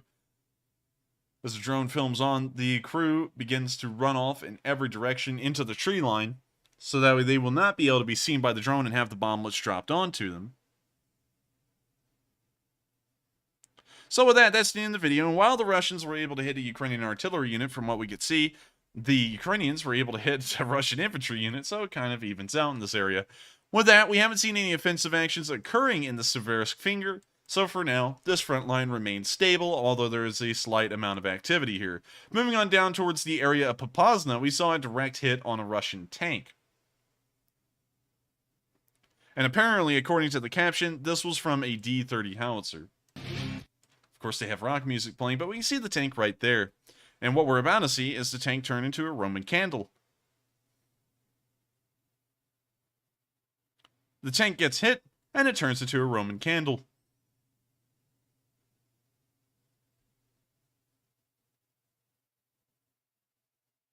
It's always neat to see Russian tanks turn into Roman candles, because you know that that's another tank that will not be a part of that battalion tactical group. That battalion tactical group, therefore having less tanks, can commit less offensive actions. Less offensive actions means that the Ukrainians can hold onto the territory a little bit better. So with that, that's the end of the video. And we're now going to be moving on into the next one. That's actually all the way out of the northern Donetsk area, and actually out of the Donetsk region as a whole. We did not get any news today from the Orlivka or Donetsk city area, which is suggesting that frontline activity here has once again completely fallen off, and it's now entered stalemate once more. This area of the front line, just for some new viewers that may not know about this, this is the most static area of the front. The reason why is because it is literally the Maginot Line. Both sides have built up strong defensive positions, literally World War I-like trench works, across the entire length of this front. You can actually see them from space, about a year before the actual fighting started. And I'll try and show that to y'all right here. Let's see, this is Donetsk. So we want to find Marinka, and the trenches should follow. Here's a trench right there. Probably a Ukrainian one. We can see it span further back. They built 2 straight line trenches right here. We can see a trench moving through this town. You can see how they zigzag through the roads and the backyards. And this has been an active front line for quite a while, and it's very World War I-esque on both sides. The LPR and the DPR also built trenches much like these on their own side of no man's land. And that's how it remained for about 8 years until this war started. And even now, with the weight of the Russian army having pushed on this area multiple times, they are still not able to actually get through. Also, another interesting thing is that since the satellite footage was taken about a few months ago, from what we are able to tell, you can actually see all the destruction of all the houses around the Donetsk airport and the destruction of the Donetsk terminals and all of the surrounding buildings at the airport, pretty much as it is currently during this war, which is actually really interesting to see. But anyways, without moving on from that, that's the reason why we usually see no activity from this area for an incredibly long time. And with that, we're now moving into the area of Huilapol, hopefully I'm pronouncing that correctly, where we can see Italian artillery in action. Now, a lot of y'all may know of Italians as the kings of fashion, the kings of supercars, Bugattis, Lamborghinis, Ferraris. They also produce pretty good artillery pieces as well, and we can see here that the FH-70s, which are the Ukrainian version, well, the Italian versions of a heavy artillery piece, are raining down fire on the Russians. Here's the video.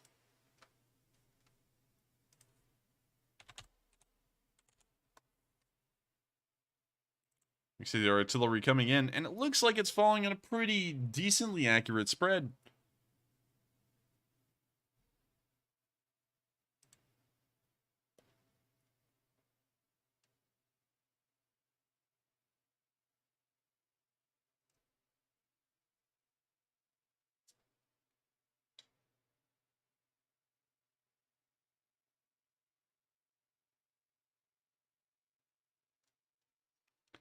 It looks like they hit something down there. It's now brewing up. It looks like it may be ammunition as the fire is white.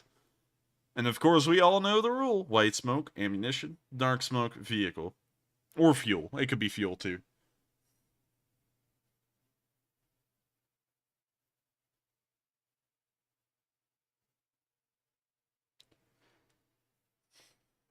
When you say that's actually caused a little bit of a fire down there in that tree line. And now the artillery is still coming in, trying to hit the remaining Russian forces around this burning vehicle.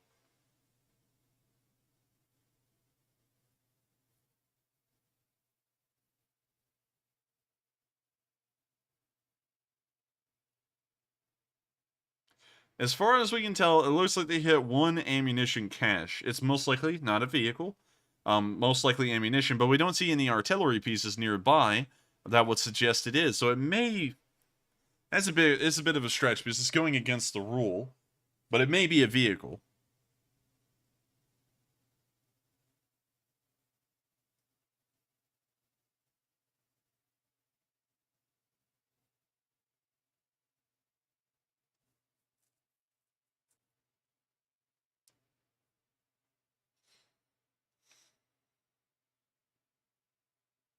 Cornholio said, usually white smoke is a bad head gasket. That's true, too.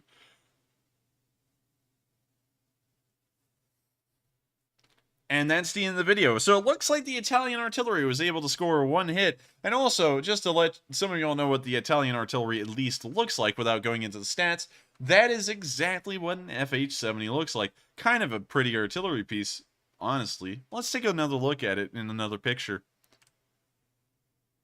This is actually a picture from Ukraine. These, I said these like a Ukrainian these. But this is another picture of the FH-70. Honestly, pretty cool looking. I don't know about y'all, but I like it. It looks Italian. With that, we're now going to be moving on into the next bit of news, which is actually off of the Southern Front itself. Well, actually, no, we actually have one bit of Southern Front line news left, where we can see a BMP-3 being attacked by a Ukrainian drone. It looks like it was already abandoned, but the Ukrainians are going to make sure to put it on out of its misery. We see the bomblet falling all around. It looks like they're sending up another one to try and drop the bomblet dead on. And that one did hit dead on, right under the turret. Now see them dropping another, and almost right in the hatch. It just missed by an inch. In fact, it may have gone in. I don't know, there's smoke coming out of the BMP-3, so it may have actually gone in there. We now see them launching the Mavic again. And this time, it hits near the rear right side of the BMP-3, near the infantry compartment. I don't know where the fuel tanks are in a BMP-3, because eventually they'll probably hit the fuel tanks and just cause a little internal fire, which will burn the whole vehicle out. Now they're dropping another, and once again, it's not an active BMP-3. This thing has been abandoned for quite some while. You can see that the driver's hatch is open, and also, obviously, the gunner and the commander have also bailed out of the BMP-3 as well. To see, and with that, Matthew, are you still there? Yes. It looks like we just lost connection to OBS for a second. Let me see. Okay, for some... I still see it on the stream, so we must be okay. Okay, for some reason, we lost connection for literally a split second. I don't know why, but y'all are still here, and YouTube is telling me that it's still running. Kind of odd, but we'll keep an eye on that, and we'll let y'all know if anything else happens. Well, y'all probably see it happen. Y'all will just get kicked off. And I'm sorry about that in advance, everyone. And if it does, we're still going to keep the stream running. Just make sure to wait for the next one. It'll probably be up in a few minutes if we go all the way down. Anyways, moving to Melitopol, we've seen something absolutely sick. Fake referendums have begun. This is a typical Russian tactic. They always invade an area, have a fake referendum, they rig the election, and then they win. It's a proven Russian tactic. And so, they're doing it right now, and even they got a lot of, like, hired actors or something in here, because all these people are way too enthusiastic based off of what we've seen before, and what we know what is going on down there. So with that, here's the video. I'm just going to let this thing run in its entirety. The insanity speaks for itself.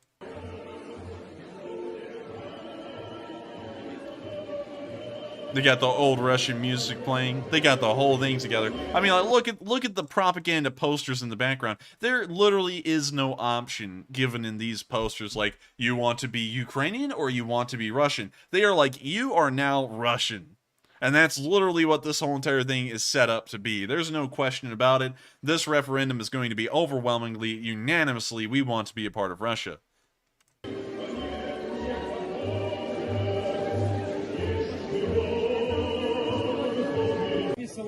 Распоряжение Центральной избирательной комиссии Запорожской области о начале и подготовке проведения референдума по воссоединению Запорожской области с Российской Федерацией.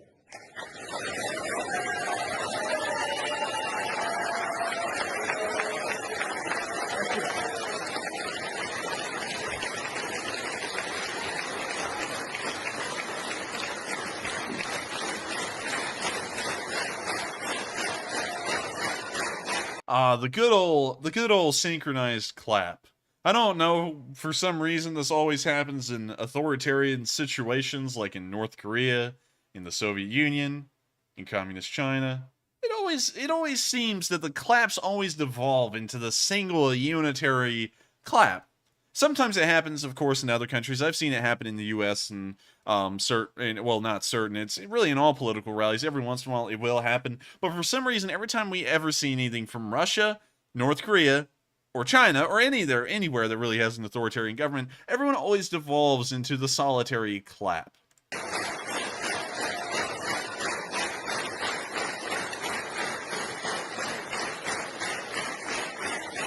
То, чтобы референдумы быть. They don't show you this, but there are Russian soldiers with PKP machine guns right outside of this door, and if they don't raise their hands, they're all going to be dragged out. In fact, they probably did this take probably about 3 times, because you can see it's edited, and they just drag people out that wouldn't raise their hands, and they kept on doing this until everyone raised their hand, and we're like, all right, now let's show this. Обернитесь назад, посмотрите, пожалуйста. Единогласно.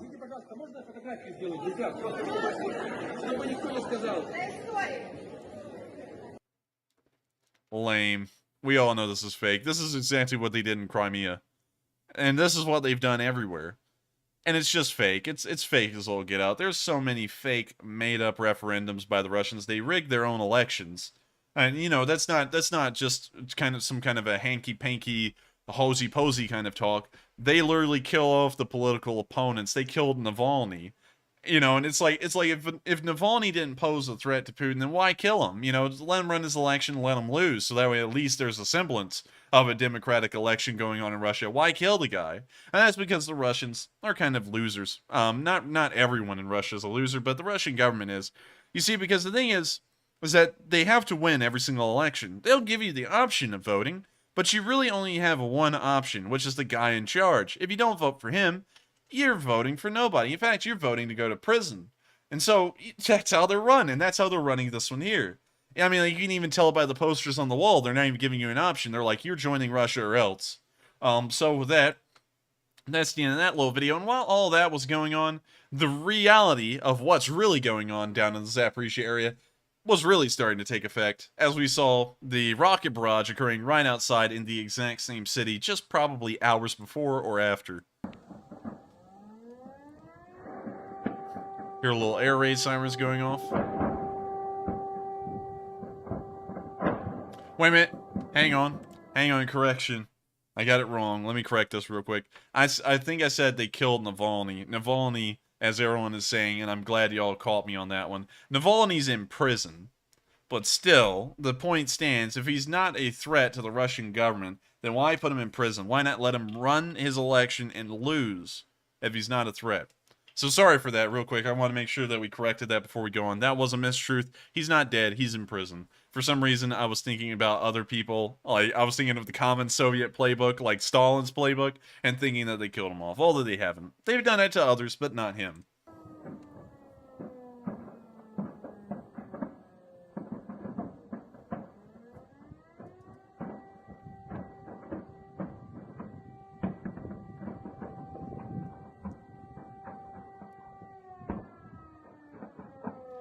Couple little fireworks popping out of that burning ammunition depot in the distance. And it's fun times for the Russians.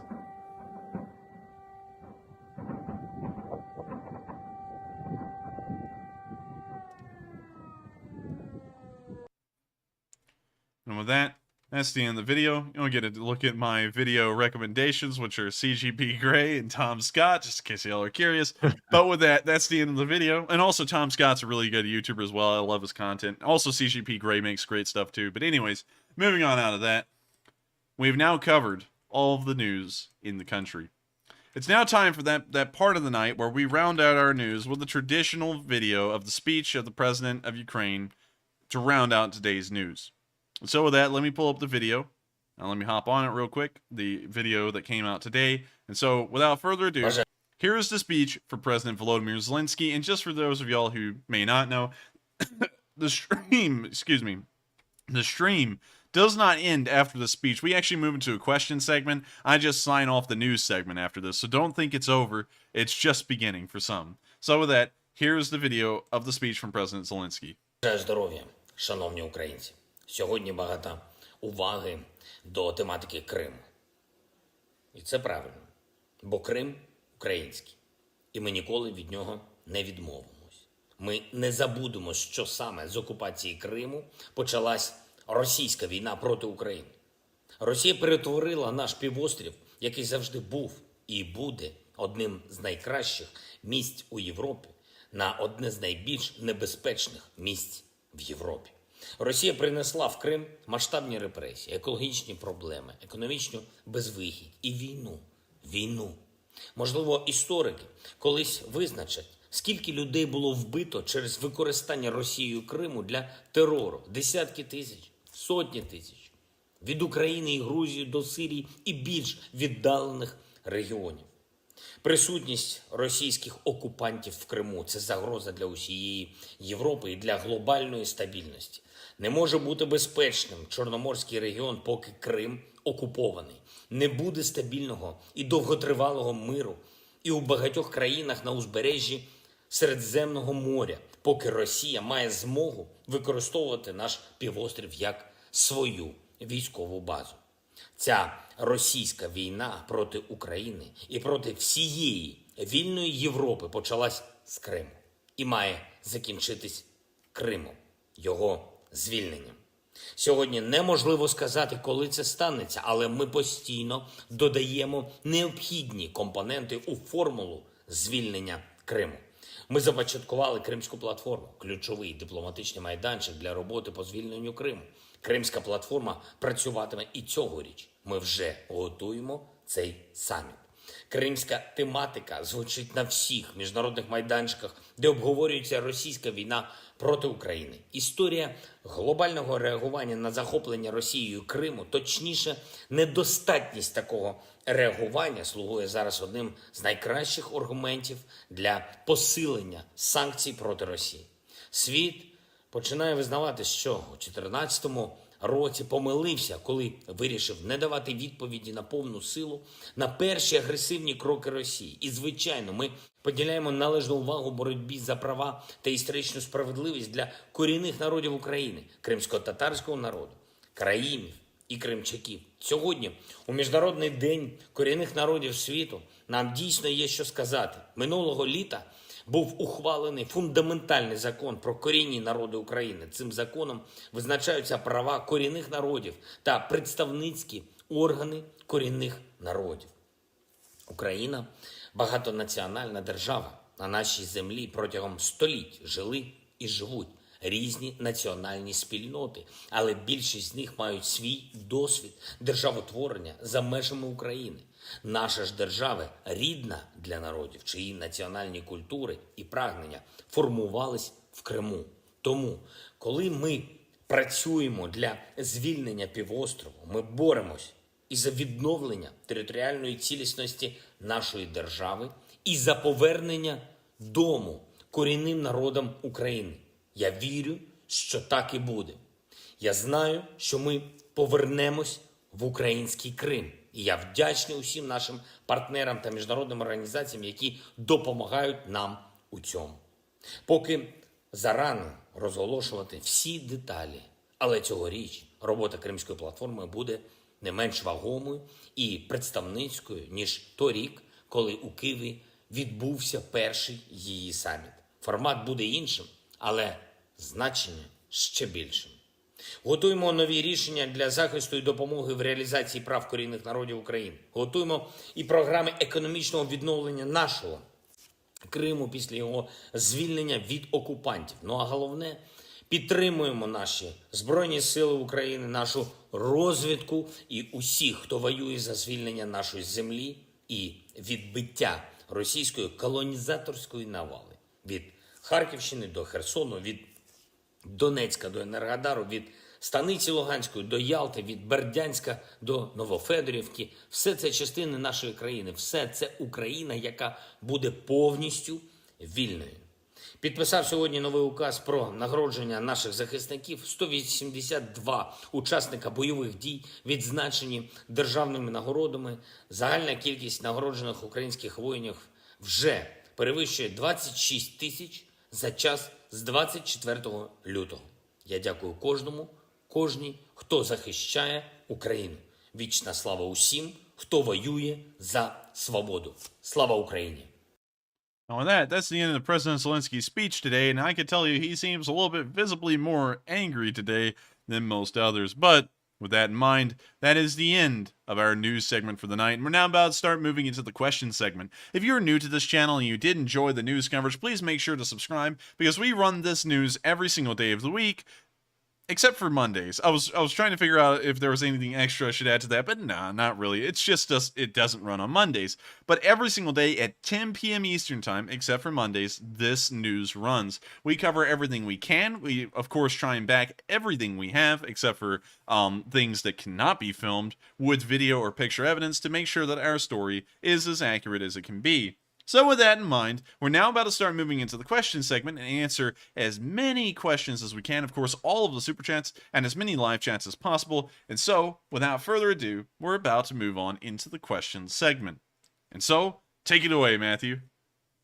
All right, so for our final question segment of the night, up first we have a $20 super chat from William Allen, one of our channel legends. He's been around forever. He says, I've seen 2,000 pounders up close and personal. Must have been at least that, but probably more. Crater 30 feet deep and 45 feet in diameter. It was at the Kuwait International Airport in 1991. Whoop.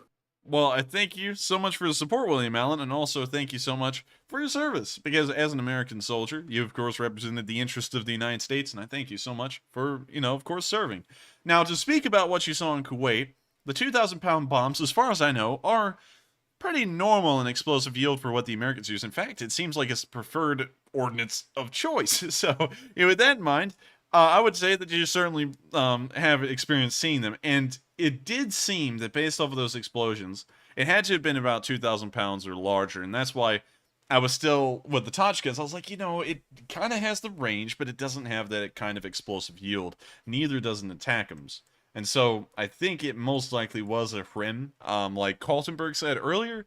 And so I thank you so much for support and also providing your personal, I guess you could say your personal experience into this, because that of course plays a huge factor. And of course I thank you all of the veterans here so much for providing us with firsthand accounts and information of what y'all did and what y'all had to know in the military to be able to do y'all's jobs, and therefore tell me what may be happening and what may not be happening in some of the technical aspects, like that explosion at the airfield today. And so with that, thank you once again so much for the support, William Allen, and thank you so much for being a longtime member of the Lee Spring Army as well. And so with that, we're moving on to the next one, and thank you once again for your support. And next up, we have a $30 super chat from another channel legend, BC Skyman, who says, any news on the railroad and bridge being destroyed near Kherson? We do know about the Antonovsky Railroad Bridge being knocked out, practically destroyed. The center of the bridge on the span was hit, apparently separating those spans, and due to the force of the bridge pretty much being split in two, both sides began to recede by about a couple of inches, which means that the entire bridge is unstable and trains cannot cross it. It would take massive engineering effort to try and get those spans pulled forwards again and reconnected without damaging the structural integrity of the bridge further. Moving on down to the Antonovsky Bridge, however, we did have one piece of news that I actually forgot to cover from here. In fact, oh my lord, hang on, the news segment isn't over, everyone. I forgot to cover these 3 bits. We have to move to Novokakhovka now because there was explosions that occurred overnight in Novokakhovka. I'm sorry about this, everyone, but let me cover this real quick. You can hear the explosions in the distance, but you really can't see them too well.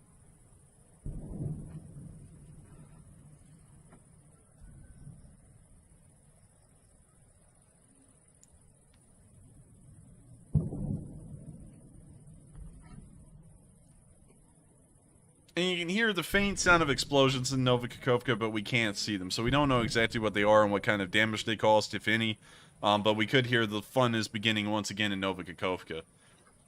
With that, and the ending of that video, we actually saw, speaking of your exact question about the Antonovsky Bridge, moving down here, and to answer it, we did see Russian engineers on the bridge and pretending to do a job. So, with that, here's the video of them showing part of the Antonovsky Bridge, and this may have been taken a while ago, because as far as we know and have seen, some of these spans have been taken out. Следователями Следственного комитета Российской Федерации проводится осмотр места происшествия. Осмотр Антоновского моста Херсонской области. В ходе осмотра обнаружено 4 воронки от попадания ракеты, а также повреждения, которые получила строительная техника, производившая работы на данном мосту.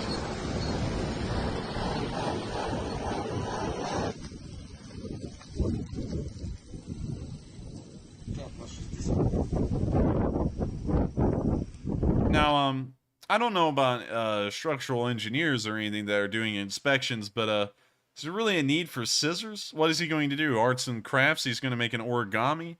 I mean, what does he need the scissors for?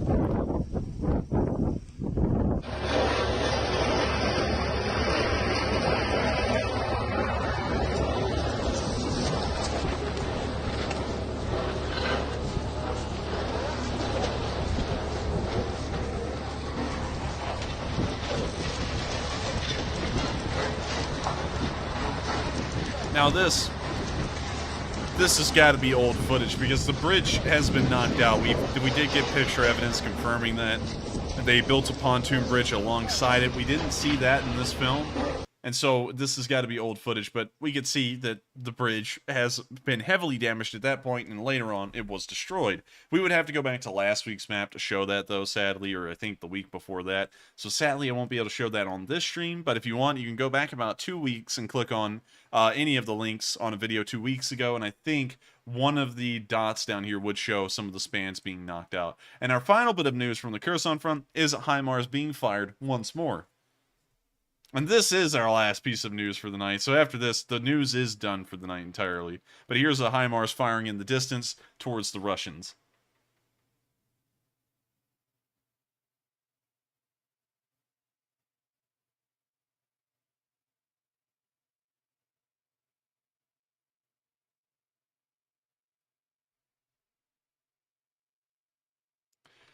And that's the end of that video. Of course, we're ready to see a HIMARS in operation, and that is the end of the news segment for the night. Once again, I want to apologize for everyone. I actually forgot to drink coffee before the stream. Not to make an excuse for myself, but I am actually suffering right now because my mom was nice enough to go and try and get me some coffee because I was in here literally trying to start up the stream and stuff, but she brought down too little, and so I drank it all, but it wasn't enough. So I've kind of been sitting here suffering the whole time trying to get through this because I'm like starting to go through the beginning processes of sleep deprivation.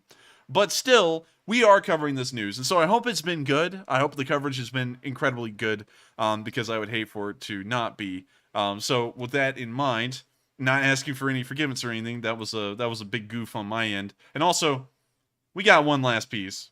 We saw Ukrainians heading down into the area for summer vacation on Humvees. That is, I'm really dropping the ball. Here's the video. It's 8 seconds long.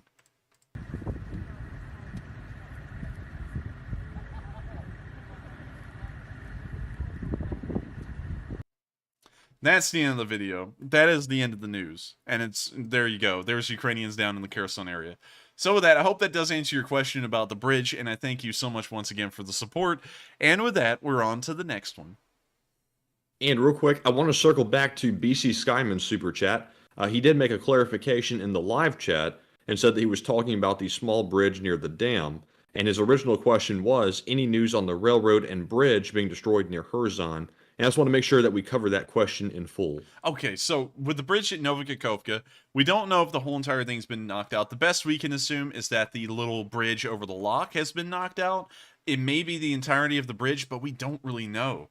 We do know that this area was hit at a time, but beyond that, there's not a lot of information to talk about, sadly, about whether the actual bridge span in front of the dam was hit and destroyed either. So with that, I hope that does answer the question on all three bridges, as a matter of fact. And thank you so much once again for the support, BC Skyman. It helps us to keep running this channel, and it helps me to get coffee, so that way, when I remember to drink it every night but tonight, I can stave off sleep deprivation for another 2 hours. And so with that, we're on to the next one, and thank you once again. And real quick, to address the poll that I put up, the question was, do you agree that Zelensky has done a great job advocating for international support of Ukraine? A whopping 97% of you said yes, and 3% said no. And what I will say about that is, even if you don't like Zelensky, you have to admit that he has done a really, really good job advocating for support. He's been using social media. He's been using everything he can in his arsenal to get people to support Ukraine. And I think he's done a tremendous job of that. And I've seen some people say the 3% are bots.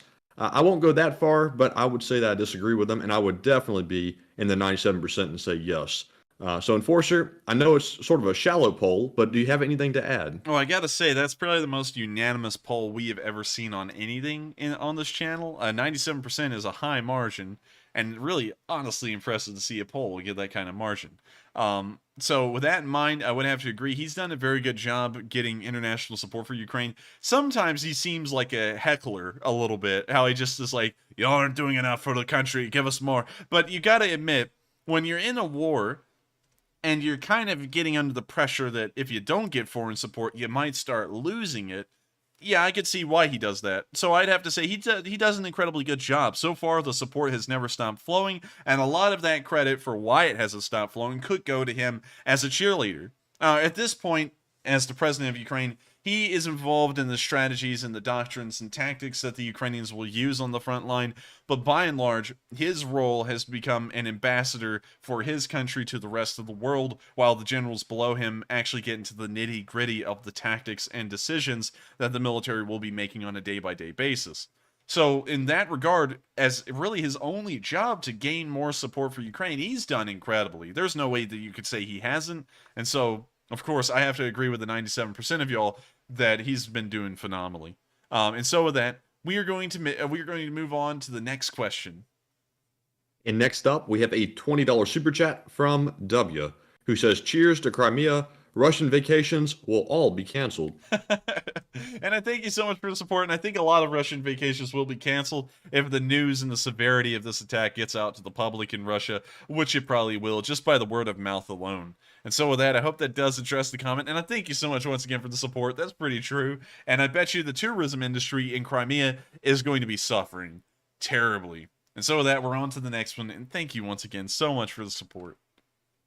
And next up, we have a $20 super chat from Ashley, who says, hugs for the extraordinary work and effort you put into sorting and bringing us the very best news. And thank you so much for enjoying the amount of effort I put into this. This is a pretty lengthy little job to do, is to get all of this news. Surprisingly, it's some people come through, and I mean, like, it's true. I mean, like, they have a point, but it's not considering the entire aspect. He just goes onto Reddit and Twitter and he just grabs stuff. Everyone does that. I mean, like, if you're looking at someone reporting on the war, unless if it's a major news company, which is already lying about everything, we don't have the kind of budget to go to Ukraine and film every instance of what's going on out there. We have to rely on places like Reddit and Twitter. If you look at any other channel, they do that too. So that is true to a point, but at the same time, I organize it. Unlike others, there are people out there who literally just browse Twitter and look at videos, and they're pretty much a react channel. I grab the videos and I find their locations. I put them down on the map to represent what's going on where. We adjust the front line whenever a video is found out to be further out of a front line than normal. And a lot of effort goes into that and trying to make sure that the actual story of what's going on in the war stays largely true to fact, at least true to what we can see. And then there's sometimes, you know, kind of go down my own rabbit hole as a little bit of a critique. Everything that happens in the war is not on film. And some people sit there and say, he imagines everything happens on a screen. No, I don't. I know that a lot of stuff happens off screen, but the stuff that happens off screen for us may as well not exist because we can never confirm anything. The Russians will say, we've obliterated 100 Ukrainian tanks near Siversk today, and there's no video evidence to back that up. The Ukrainians, on the other hand, could say, we have dropped a thermonuclear warhead on Lysychansk, and there's nothing to back that up. There's nothing, so we have to rely on video evidence alone, video and picture evidence, to make sure that what we're saying is true. That's the only way we can verify this stuff, and that's why also, on days where the Ukrainians may be taking heavy casualties, we don't see that a lot because the Russians apparently never film it. Honestly, I think the Ukrainians are taking incredibly low casualties because the Ukrainians don't film every single kill they get on the Russians. We know that already. But they have a lot of videos anyways. The Russians, on the other hand, they have very little to no videos of Ukrainian losses. And whenever we find them, most of the time, they're even questionable at that. Like today, we saw a confirmed video, and we could say that the Ukrainians did take losses on film. But we try our best, getting back to the actual comment, we try our best to make sure that the news is representative of what's going on as best as we can, and make sure that it can be verified through video or picture evidence. And so I thank you so much for the support, and I hope that does address the comment in a way, and I thank you for enjoying this channel and being a Lee Spring Army member, a soldat in a way. Also, I just saw Dreb222 say, you don't have a Patrick Lancaster budget, I mean Russian budget. And that's true. But then again, Patrick Lancaster could just be like a backpacker. And, you know, he could just literally be grubbing off of the Russian army to get wherever he goes. But with that, we're on to the next one. And thank you once again for the support. All right. And next up, we have a $50 super chat from Magic Sky Girl, who says, great decision to cut the schedule portion at the beginning of the stream. Thank you for continuing to cover this important war as mainstream media has abandoned their coverage for the most part. My question is, will we learn what hit the airfield in Crimea? And real quick, I will say, I do enjoy the structure to the streams that the Enforcer does, but I have to admit, I am also glad that the scheduled portion was cut, so I agree with you on that. But once more, Enforcer, the question was, will we learn what hit the airfield in Crimea? We will. The Ukrainians eventually always say what happened. Well, the only thing, there is an exception. They've never came out and taken credit for the Belgorod helicopter raid. They've never done that yet. So in that regard, this is not a by and large, this is true rule. It does have an exception.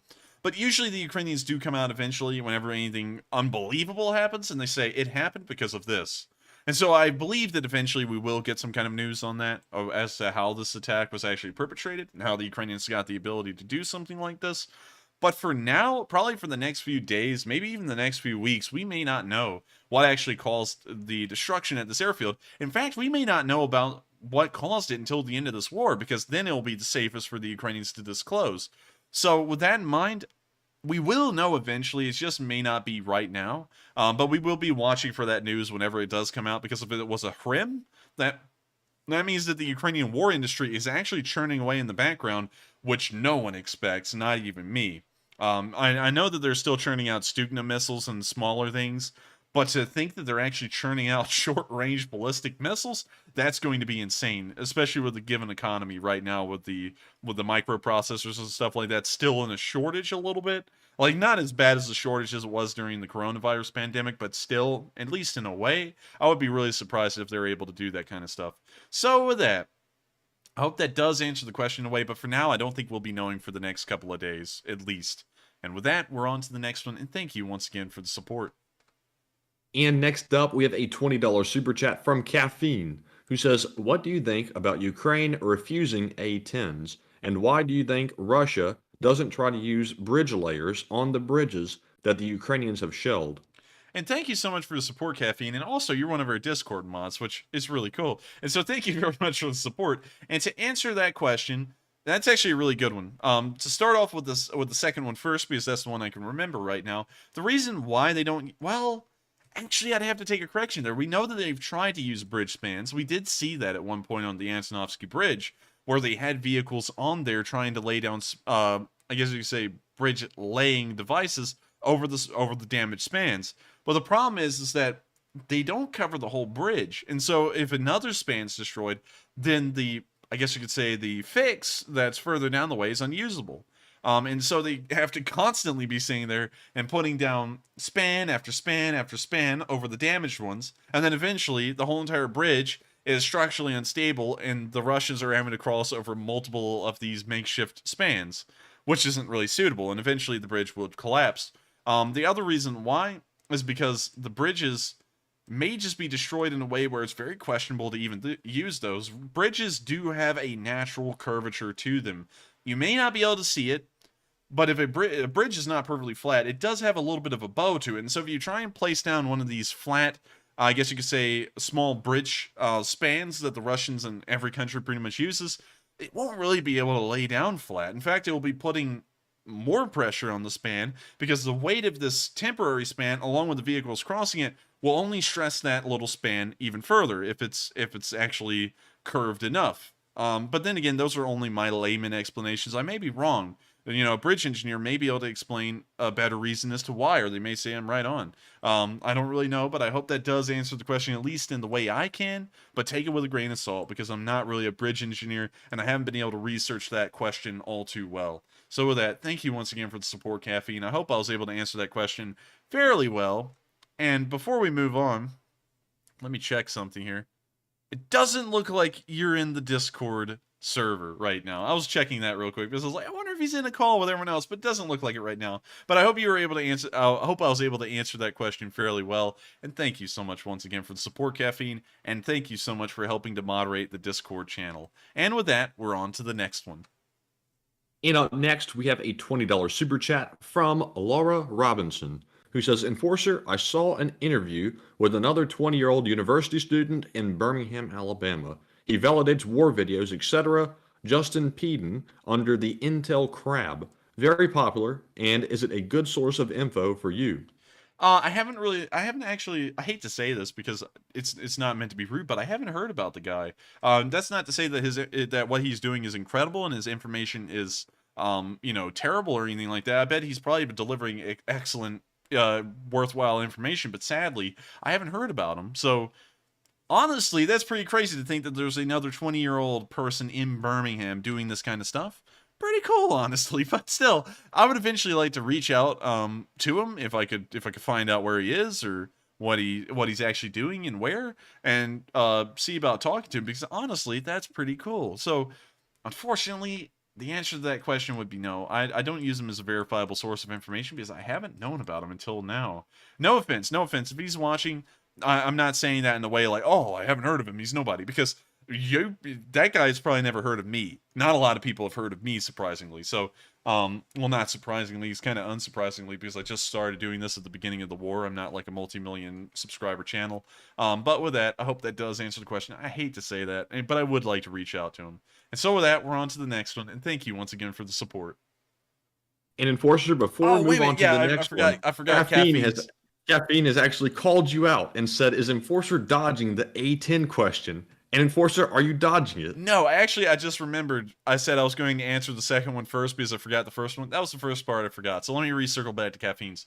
The Ukrainians are turning down the A10s, probably for the same reasons I've listed. They're going to be incredibly dangerous for a pilot to fly. They're probably not going to be effective because they're slow. And I know that some people are going to be saying the Su-25 is slow. The Su-25 is 200-something miles per hour faster than an A10. So in terms of slow, if that's very relative, because the Su-25 can get close to the speed of sound. The A10 goes about 400 miles per hour at cruising speed. So in that regard, I think that's the reason why. And on top of that, the A10 may not be compatible with all of the munitions and weapons they have, so they would pretty much rely on the West to provide all of the weapons and loadouts that the A10 could take. And so they might be looking at it from a logistics standpoint and also a pilot safety standpoint, saying that it may be too dangerous to use or incompatible with what they have. And so with that, I hope that does answer the question, Caffeine. Sorry I didn't answer that part. I forgot about it. And I'm glad that you reminded us. And I actually saw that in the live chat before Matthew brought it up. And so it was kind of like a double catch for both of us at the same time. So with that, we are on to the next one. And I'm sorry that I didn't answer the whole question, Caffeine, but I hope that answered that part, at least in a pretty good way. And with that, we're on to the next one. Ian, next up, we have an $18 super chat from Mark. But Mark does not leave a comment. But thank you so much for your support of the channel, and we appreciate you helping to keep us running. And up next, we have a $20 super chat from James Lynn, who says, I saw photos and reports of the Ukrainians using AGM-88 HARM missiles. The U.S. government said we sent them some. They were jerry-rig mounted to the MiG-29s. This will clear the Russian ADA and allow usage of Ukraine drones and air. Interesting standpoint right there. It's actually really interesting to hear that the United States provided something that they didn't tell the public about, because for the entire time, a lot of people have been asking, a lot of people have even sent in super chats to ask this question, why in the world does the United States mention everything that's being sent over? And apparently they're not, because that made it over, and we had no idea about that. So I'm thinking that a lot more may have been sent over that we have no idea is over there right now, but we'll just have to see as time goes by. But with that in mind, that's a pretty good observation that may allow for more Ukrainian aircraft and drones to be used more readily and freely now that these anti-radiation missiles are over there and knocking out radar and surface-to-air missile batteries altogether. And so with that, I thank you so much for the support. Very good observation, very good comment. And I think that we will start to see the Ukrainian Air Force stretch its wings a little bit more in the future. And so with that, we are on to the next one, and thank you once again for the support.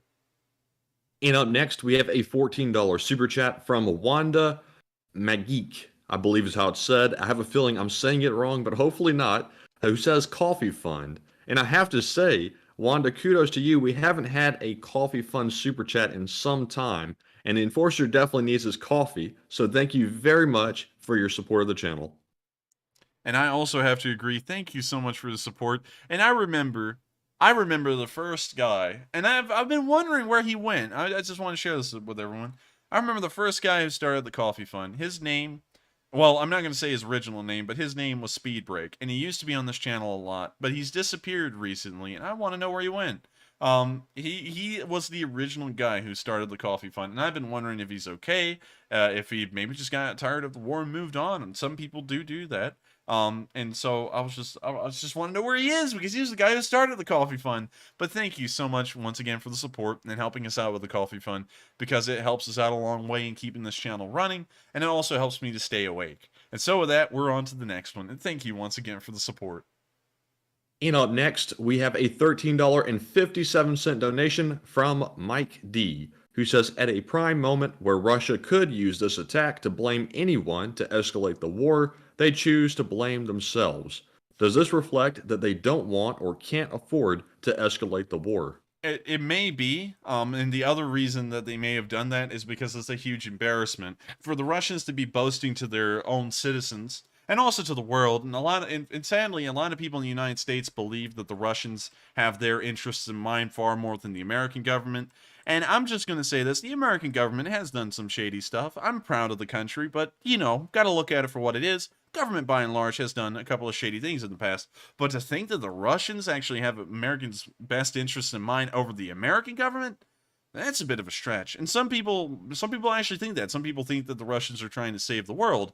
And the thing is that they're not. And they're lying publicly to the Russian people. And of course, they don't really have any information to contradict this. And they say, the war's going fine. We're winning all over. The Ukrainians aren't even killing any of our soldiers. It's just perfectly fine. And then when a missile attack happens in the middle of the Gulf Coast in Russian terms on an airfield, I mean, like, this would literally be like if you were down at, say, not Pensacola, like Destin or Fort Walton, and a giant explosion just came out of Eglin Air Force Base in the middle of your beach trip. That would be about the same thing that happened in Crimea right now. And there's no way you can lie about that, and that's why the Russians are having to come up with a spin and try and lie on it, so that way it doesn't look as bad as it really is. Because so far, they've been telling everyone in Russia, we're winning the war by and large. We're just wiping them out. They can't even shoot back at us because we're just beating them silly. And then they launch 6 missiles at a single airport. And then they have to go, guys, it wasn't even a big explosion. I mean, like, it was only one. It was a small one. And it was caused by someone dropping a cigarette. It was just an accident. And that's the reason why they're doing that. It's not because they're scared of escalating the war. They're scared of literally ripping apart the image they've made to the Russian public. And they would rather not escalate the war and keep on lying to the Russian public, because if they actually come out and say, we've lied to y'all the whole time, it's not going well, it's a stalemate, and they're actually getting some pretty good licks on us every once in a while, the Russian public would probably be up in arms and rioting. Kind of like what you would see in Vietnam after the Pentagon Papers were published here in the United States. The Vietnam War almost immediately became unpopular after that. So with that, I hope that does answer the question in a way, and thank you so much once again for the support. I hope that does add in a little bit of historical context to give a precedent as to probably why they're continuing to lie instead of coming out and saying what really happened. And with that, we are on to the next one. And up next, we have a $22 super chat from Rob Bertram, who says, I loves me some hot sake. Keep up the good work, fellas. Y'all have kept me up past my bedtime every day since day 5 or 6.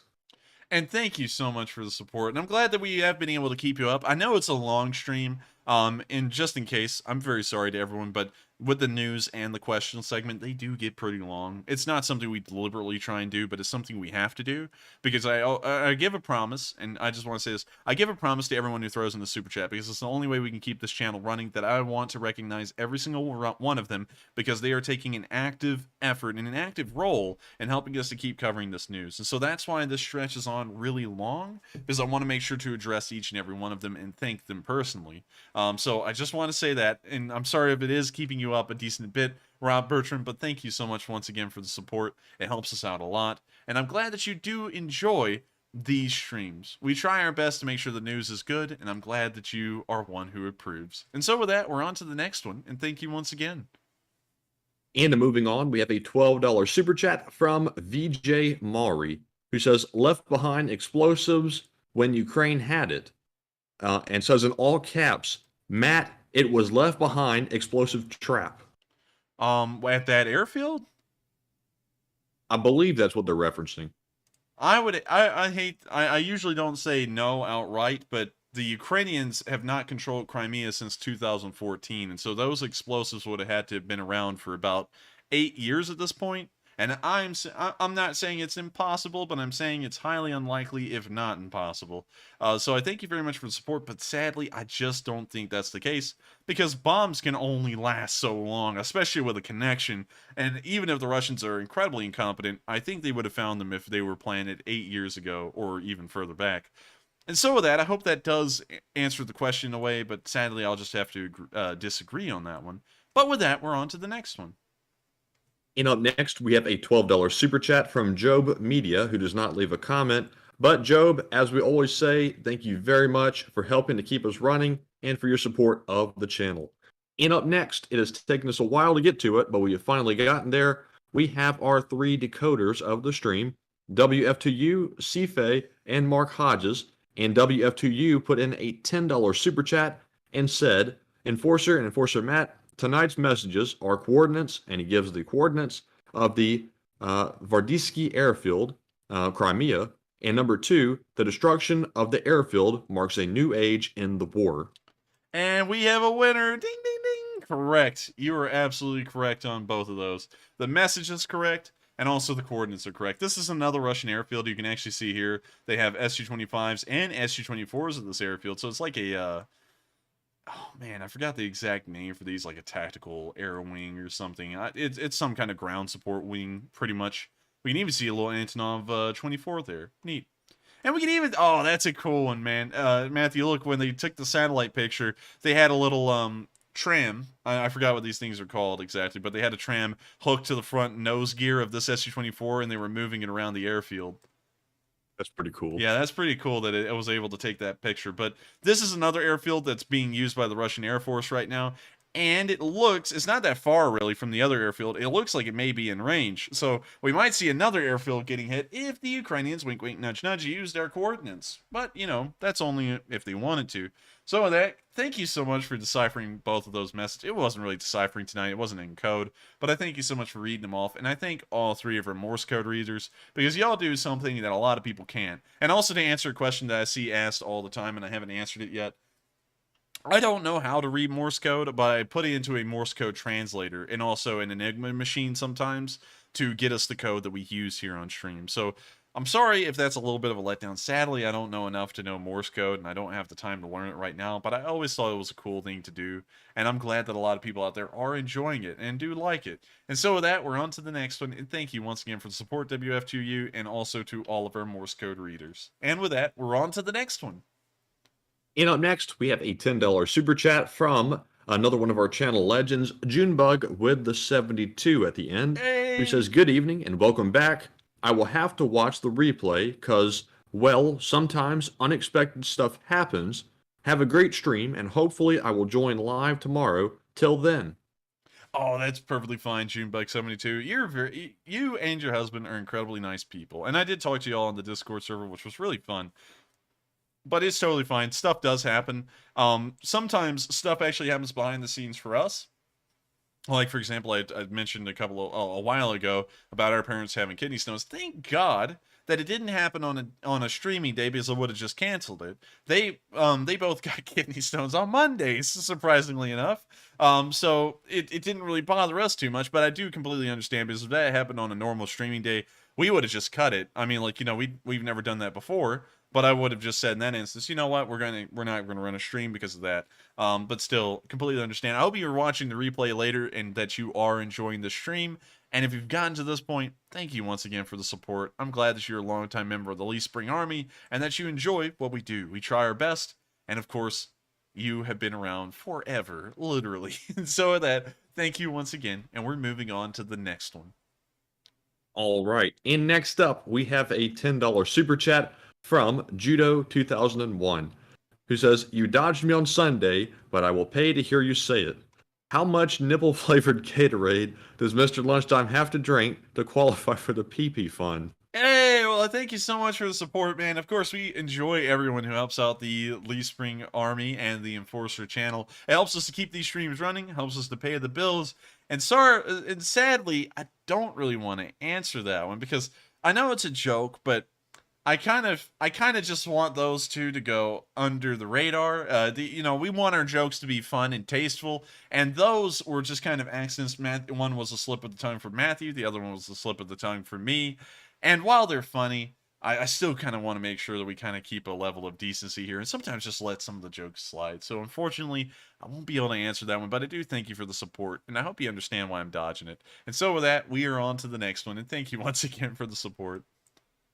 All right, and next up, we have a $10 super chat from Smart Lucker, who says, here's to the Double P fund. Match started Saturday. I'm 19, turning 20 on Friday, and I'm glad I'm not alone when it comes to laughing at immature jokes. Greetings from the San Francisco Bay Area, and thanks for the laughs.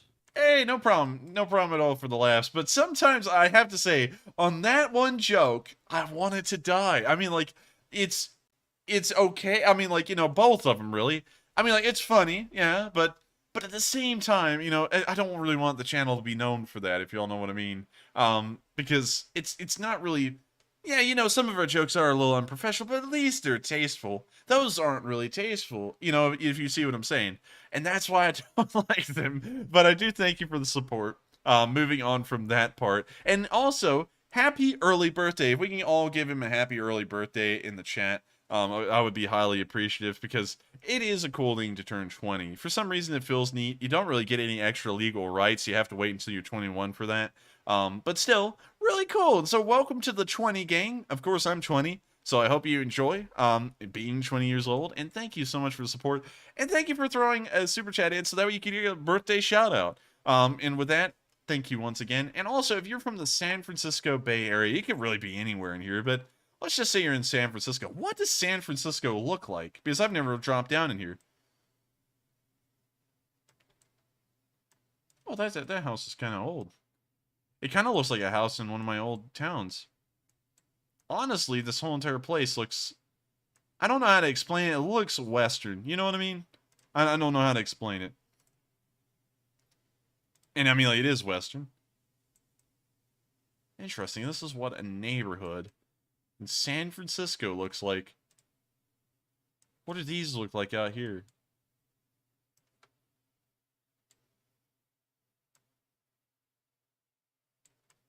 Oh, that's a big beach. Jeez. What's this beach called? Ocean Beach? What a creative name. Where's that orange beach? Do you know where that is, Matthew? I'm not really sure. Los Angeles? There's Venice Beach. So I think we're kind of close, actually. I don't think so. Oh, look, the Queen Mary. That's a tourist attraction that's about to sink to the bottom of the bay, but no, we won't talk about that. That's something for a video. Is the Los Santos Airport somewhere around there? I think it is. Oh, there it is. That's not actually it. This is a... Is this a military airbase? I think it... No. That's Fort Zancudo. Yeah. I don't think... Oh, here's the Los Angeles International Airport, which is the Los Santos International Airport in GTA, but it's not on the island in real life. It's actually in the city. But anyways, getting off of all this California talk and looking around California, I've never been there. I'll probably go there one day just to see it. And honestly, weirdly, well, not really weirdly enough, I have seen some videos to back it up. California gets a bad rap for the big cities like Los Angeles. And I don't know about San Francisco. I haven't really seen a lot of videos about it, but Los Angeles, a lot of people give it a bad rap. And one day I would like to go there and see if it is true. Because, you know, everyone always says a lot of stuff, and unless if you really go there to see it, you don't know it for yourself, because there are bad parts of Birmingham, Alabama. And a lot of people give Birmingham, Alabama a bad rap, but there's also some really good areas here too. You just got to know where to look for them. But anyways, with that, thank you once again for the support. I hope that does address the comment. And also, happy early 20th birthday. And with that, we are on to the next one. And next up, we have a super chat from Greedo Vizio, who puts in a $10 donation and says, "What do you think hit the airbase? Looks close to some 500-pounders that I saw in the desert one time." I think, actually, William Allen earlier said it looks like a 2,000-pounder or larger, but it may have been anywhere in that range. I'm not really sure. They were so far away in most of the videos, we didn't really get a true scope of the scale on the ground. So sadly, I'm not really sure if they were 500-pounders or 2,000-pounders, but one thing that we can say is that they were incredibly large. And for that reason, it can't just be a HIMARS rocket or an ATACMS. It can't be anything like that. It's got to be something that was able to carry a high-yield explosive like that multiple times, not just one time, but 6 times over. And so with that, I hope I was able to address that at least in a way. We're still speculating on it. We really don't know a lot about them, but they were certainly very big. And with that, we're on to the next one, and thank you once again for the support. And up next, we have a $10 super chat from Melissa Harden, who says, "Do you think it was a wayward Chinese cruise missile from their Taiwan military drills?" That attacked the Crimean airfield? That's the thing that comes to mind when I think of the question, but that would kind of be a stretch. that would be a little bit of a stretch, because you see, the thing is that if we go to the map, if it was a missile shot in the Taiwan Strait, oh no, it's misfired. It flies 3,000 miles nearly over China, over Russia, and then it's the airfield in Ukraine, some 5,000 miles away. That thing would have to be an Airbus A330 with a full tank of gas to be able to get that far. And the Chinese, unless they're using like an intercontinental ballistic missile, would not be able to fire anything that far that would stray out that way. So unfortunately, if that's the way the question was asked, the answer would sadly be no. So with that, I hope that does answer the question, and we are on to the next one. And up next, we have a $10 super chat from Shine W, who says, donation for the anything but spam fund. And Shine, I have to say, I agree 100% with you. And in fact, I'll set up that fund right now. Anything but spam fund, I'm totally behind that. And also, I thank you so much for the support. I know it's an anything but spam fund, but still, I like spam. It's good. I would say try it. Don't try it on its own. Don't be silly. Try it like in a sandwich or something. It's okay. But I'll concede sometimes spam is a little nasty if you're not in the right mood, but I still like it. It's a simple food. So with that, I hope that does answer the question. Also, I saw everyone saying she's joking, and I kind of thought she was joking. So I'm sorry we didn't take that the right way. It was a pretty good joke. I just didn't catch it, probably because my brain only has about 2 or 3 synapses firing in it right now. So I hope that I hope you can forgive us for that. Sorry about that, but I do thank you for the support. And throw in another joke again sometime around, and hopefully I'll have enough coffee in my system to be able to pick up on it. But with that, we're on to the next one, and thank you to both of y'all once again for the support.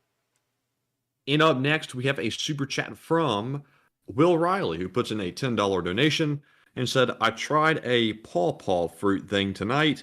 Dick Cheney said it tasted like a pear, but Dick Cheney lied. Still, it wasn't bad for a fruit named after Grandpa. What's the weirdest fruit you guys have tried? And I'll say, I think the weirdest one I've tried, I think it was called a jackfruit or something like that. It's a very large piece of fruit, but it wasn't that good, to be totally honest. But I'm not sure about the enforcer, and I'm sure he'll tell you in a minute. I think the wildest fruit I've ever eaten is, it's not really that wild because you can get them in grocery stores, but it's a dragon fruit. It tastes like nothing. So, I mean, if you're into eating literally a void, dragon fruit will do the job. And those things are really common in Israel, as a matter of fact. They're actually sold as like school food over there, which is weird. Anyways, I hope that answers the question. And also, I've never had a pawpaw fruit, but I want to try it. The pawpaw fruit used to be one of the most commonly eaten fruits here in the southeastern United States, but you cannot find them in superstores. They are very hard to store. And really, for that reason, that's why they're not in the supermarket, is because they're so hard to store and therefore it'd be expensive. So with that, I hope that does answer the question. And I hope that I get to try pawpaw fruit someday. So that way I can also say, ugh, this thing tastes like garbage. And so with that, we're on to the next one. And thank you once again for the support. And up next, we have a $20 super chat, this time from William Allen once again, who says, the amount of concrete blocks scattered around in the video could only be scattered by something big. We do have munitions that are specifically designed to take out airfields, and whoop.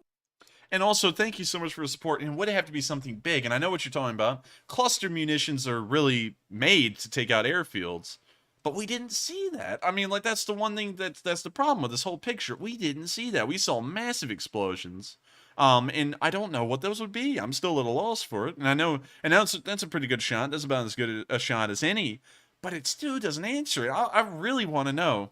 I wish the Ukrainians would come out tomorrow with an official statement telling us what those things were, because they were certainly not anything we're thinking about. And it may have been the Frim, though. I think Kaltenberg's the closest to answering that question than anyone right now. But it was insane. The explosions themselves were just unbelievable in size. And so with that, we're on to the next one. And thank you once again for the support. But sadly, I have absolutely no clue what they could have been right now. All right, and moving on to the next one, we have a $10 super chat from White Lightning 777 once more, who says, I found what Ukraine might have used. It's a M48 HIMARS with a 500-pound high explosive warhead, the same as what the Neptune missile has. And let's see here. What was that missile again? He said the M48 HIMARS with a 500-pound high explosive warhead. M48 HIMARS. M48 HIMARS. I am not seeing that right now. Let's see here. Let's go to armyrecognition.com. M48, quick reaction unitary. M48, there it is right there. So, do we have any information on this one rather than the picture? Let's see here. There's an attack. Jesus, those things are huge. I mean, they're massive, really. Sadly, M48 is a guided missile carrying a 225 kilogram explosive used to engage a single target with minimal collateral damage with a range from 70 to 300 kilometers. Well, I mean, like, it does fit the bill. It does fit the bill. It could hit that far. And it may have enough explosive mass to look like that. So maybe that's a pretty good option. But then again, that means the U.S. provided them with ATACMS. And so far, the official statement is that we haven't. Then again, the U.S. isn't telling us what they've sent altogether. So it may be true. That may be it as well. So right now, we have two good options. M48 ATACMS missile or HRIM-2. And with that, we are on to the next one. And thank you once again for the support and giving that as an option too. That's actually a pretty solid one. And up next, we have a $20 super chat from Running Bear, who says, more coffee and pizza, my friends. And thank you very much, Running Bear. Those are some of our 2 favorite food items. So thank you very much. And thank you once again, Running Bear. It helps us out a lot. I think Matthew's not as big a fan of pizza as me. I'll have to check with him here in a second. But I'm a huge fan of pizza and coffee. And so I thank you so much for your support and helping us to keep the lights going, running, and us to keep on eating and keep on drinking. Of course, not alcohol, coffee. But with that, thank you once again for the support. It helps us out a lot. And I'm glad that we do get support from those bears that are running. And with that, we are on to the next one. And to answer the enforcer's question, I have to say that I really do like pizza, but recently I've gotten burned out on pepperoni, so I've resorted to going to Supreme, which has got me interested in pizza again. So anyways, we have the next super chat, which is from Melissa Harden again, who puts in another $10 donation and says, the U.S. president said it took the Ukrainians just 2 weeks to become proficient on the HIMARS. That's actually a pretty quick turnaround time. I don't know how long it takes. Usually job training in the United States is months long, so doing it in 2 weeks is incredibly impressive. But then again, it could be done that same amount of time for the U.S. I'm not really sure. We don't have a comparable figure. But still, thank you so much for the support and also sharing that information with us, because I knew it was a quick turnaround time. We had an estimate of around like 2 to 3 weeks, but I didn't know it was down on the lower range at 2. And so with that, I hope that does address the comment. And thank you once again for the support. And with that, we are on to the next one. All right. And up next, we have a $10 super chat from Will Riley once more. Who says, Mr. Cheney disagrees there is a way to detect thermonuclear explosions without video evidence. Bang meters, great name, was designed to pick up the double flash of a nuclear weapon. And also, I thank you very much for the support, Will Riley. And yes, that is true as far as I know. There is, excuse me, I'm sorry, I hate to do that, but the coffee's gone. I'm sorry, everyone, forgive me. But to answer that question, and I'm about to get hell from that after stream by everyone who's watching. Matthew, you can't yawn on stream, and I know, but I'm literally dead right now, so forgive me, everyone. But anyways, to answer that question, well, to answer that comment, I do know that there is ways to pick up thermonuclear weapons, but I was just making that comparison earlier as kind of like a statement, as if we don't have any kind of confirmable, verifiable information, picture, video evidence, or something else that can be backed up, we don't credit it as news. And so with that, I hope that does answer the question. Thank you very much once again, Will Riley, for the support. And with that, we are on to the next one. And up next, we have a $10 super chat from Carolyn, who says, any updates on how Ukraine is doing with their recruitment and training efforts? I hear they have an ambitious goal of 1 million soldiers. I don't really know how Ukrainian recruitment is working. We don't really know how many troops they have in training right now. So unfortunately, due to the secrecy that's revolving Ukrainian recruitment and deployment, I guess you could say just overall right now, I unfortunately really can't give you a solid answer to that question. Also, it would be giving away what the Ukrainians are doing behind the lines, which could, really end up hurting a lot of people. So with that, I thank you for the support, but unfortunately, we really don't have a way to answer that question. And with that, we are on to the next one. And thank you once again for the support. And up next, and let's see here real quick to give everybody an update on how many super chats we have left. It looks like we have about 20 to 25 left. So up next, we have a $10 super chat from Santiago Flores, who says, this is getting to be a winter war, 1939 to 1940, and the Spanish Civil War, 1936 to 1939. And I thank you so much for the support. And yes, it does look a lot like the Winter War and how the Russians are fighting it. And the Spanish Civil War, in a way, I see what you're saying there. That's a great comparison. But there are some different motives that were going on in the Spanish Civil War. I would honestly say that was like the first modern Civil War with how it really looked on the ground. But with that, I thank you so much for the support. And I would have to say that those comparisons are pretty good by and large. And so with that, thank you once again for the support. And we are on to the next one.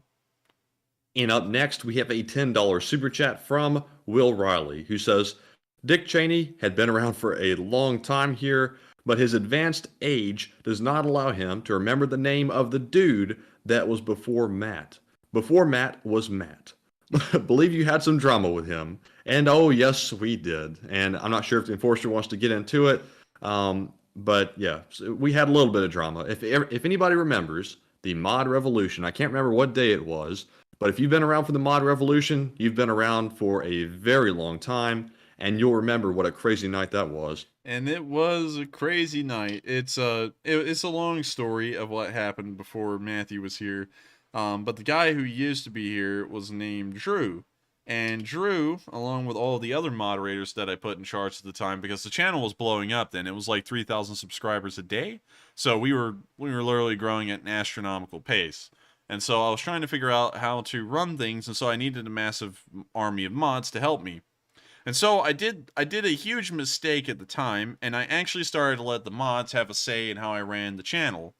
Which, I mean, like, it's fine to hear suggestions every once in a while from people you work with, because it does help out a little bit. But one thing that I did learn then was that you can't give too much of a feeling that they have an actual say in what's going on, or anyone for that matter. I don't let anyone have a say like that anymore, because once I gave them an inch, they took a mile and actually started to threaten me with, if you don't say this or if you say that on stream, we're doing this. And I was working with that behind the scenes for about a solid week and a half.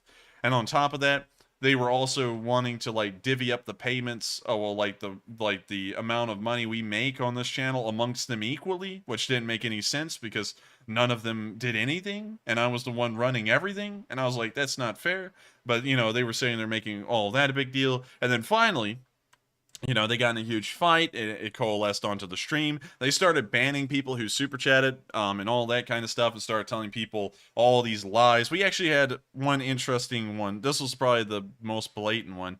It was one of our Ukrainian mods who lived in Canada, and she started saying that she told me a story that she told me to clearly not tell anyone on stream. But then I have a screenshot still on my computer to this day where I literally asked her if I could tell her story about what happened to her family on stream, and she said yes, and then gave the whole backup to like the story, told me exactly how she wanted it to be told.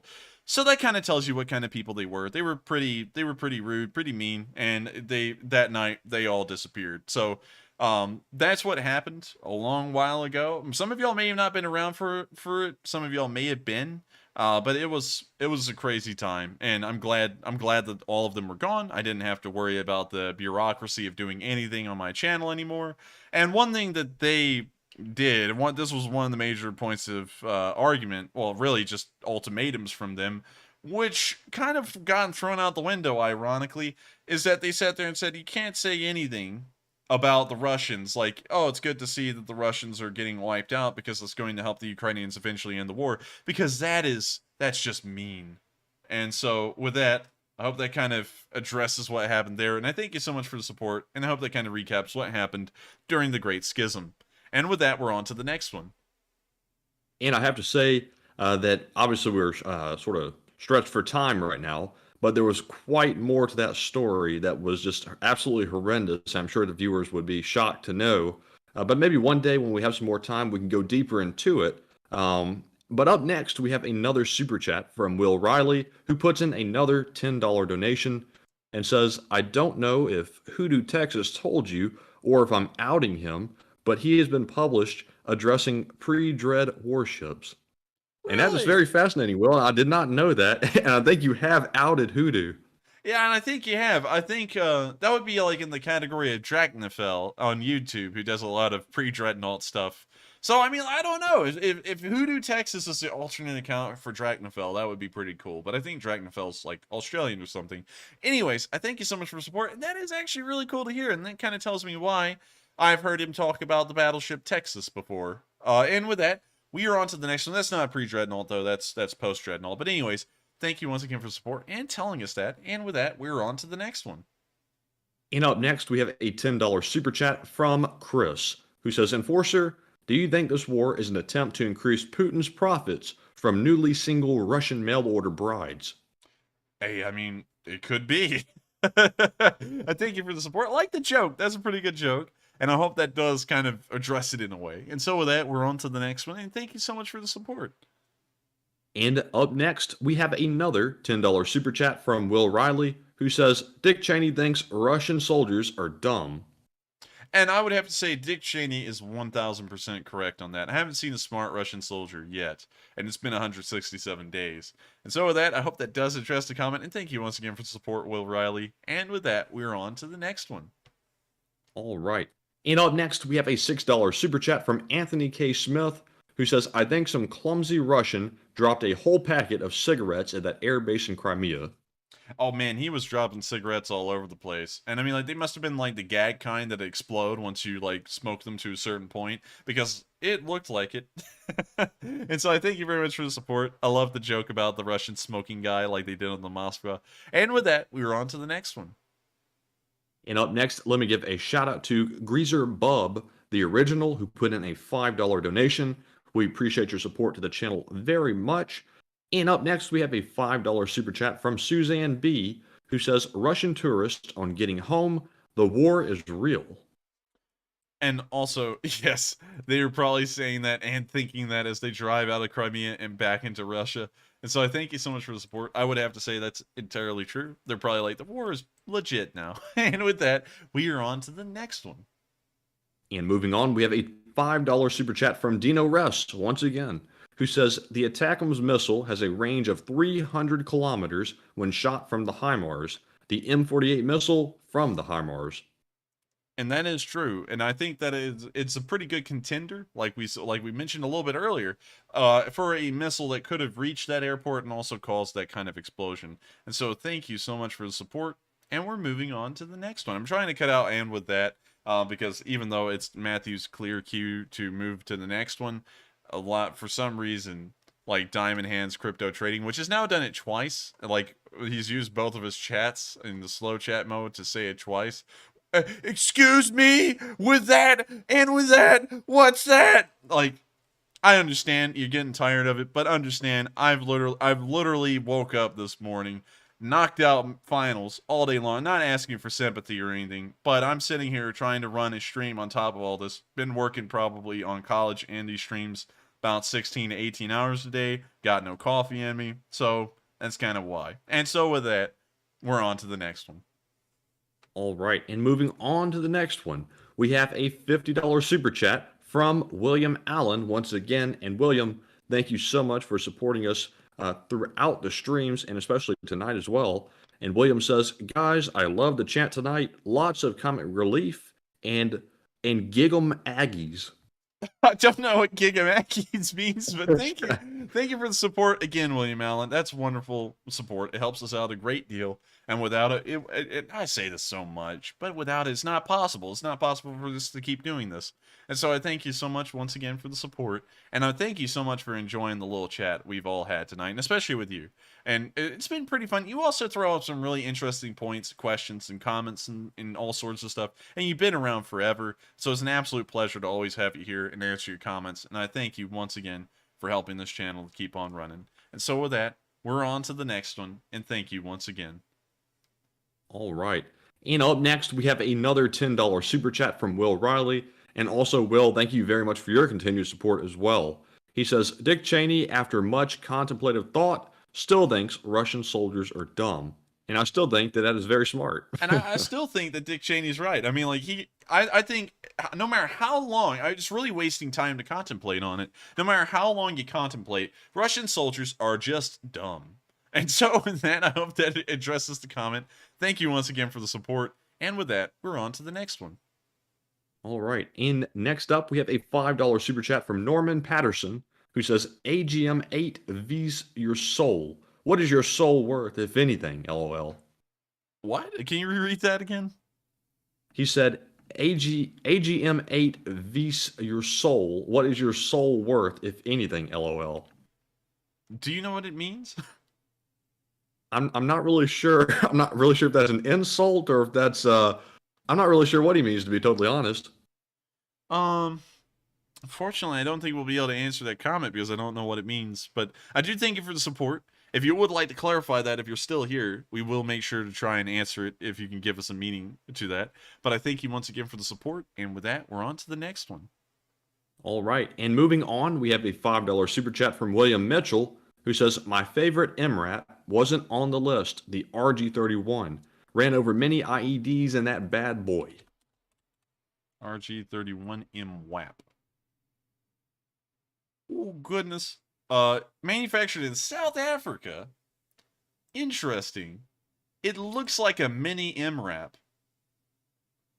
A little itty-bitty MRAP. That's pretty cool looking, honestly. Not gonna lie. It looks like an MRAP, like, go-kart, kind of. But anyways, thank you for the support. I hate that we didn't put this on the list. We only get 4 options, though. So it would have been pretty tough to choose, but I do thank you for the support. It is a pretty cool looking little MRAP, but I'd still have to pick the full-sized MRAP, the beefy boy, or the Bushmaster, because really both of them will look cool. But with that, I hope that does answer the question, and we're on to the next one. And up next, we have a super chat from the Ukester, who puts in a $5 donation and says, how formidable and dangerous is the Wagner Group, or is their reputation just inflated? How much of a difference can they really make in the war? They're I guess you could say their actual impact's kind of low. They haven't really done a lot. They don't really look like they can do much. Honestly, they look like a normal infantry unit with a cool name. You know, so I don't really think they're actually that competent. Even in Syria, they didn't really make a name. Well, the only reason they made a name for themselves there is because of their name. But beyond that, whenever U.S. forces went up directly against them, we usually wiped the floor. So I hope that kind of answers the question in the way I think they're all hype, honestly. And so with that, we're on to the next one. And thank you once again for the support. All right. And moving on, we have another super chat from Caffeine, who puts in a $5 donation this time and says, I need new coffee cups. When will you guys put more in the shop? Well, Caffeine, we've been thinking about it, and we're not really sure when, because we, of course, want to make sure that everything we do is top-notch, and we're trying to think about how to actually implement designs that look top-notch on coffee cups. But with that in mind, we will consider that. And I thank you so much once again for the support, Caffeine. Hope that does answer the question. And with that, we're on to the next one. And up next, we have a $5 super chat from MJ, who says, and is that Michael Jackson? Is that what MJ stands for? but anyway, yeah, yes. And everybody's going to go crazy over that. I can see it coming. MJ says, can you explain the red areas on the map? Thank you. Red area on the map. This one right here is an area of supposed partisan activity. We don't really have a lot of verification for that often. We just get it every once in a while. So it's just a red area that kind of supposes where partisan activity may be happening a lot. And then the red line is the current front line. It says Russian front all along the length of it, and that's exactly what it is. And so with that, I hope that does answer the question, and I thank you so much for the support. And with that, we're on to the next one. And up next, we have a $5 super chat from UberCon, who says, beep boop. I bet this Ukraine-made MLRS is what Russia blew up when they said they got a HIMARS. Reread that again real quick. UberCon said, beep a boop. I bet this Ukraine-made MLRS is what Russia blew up when they said they got a HIMARS.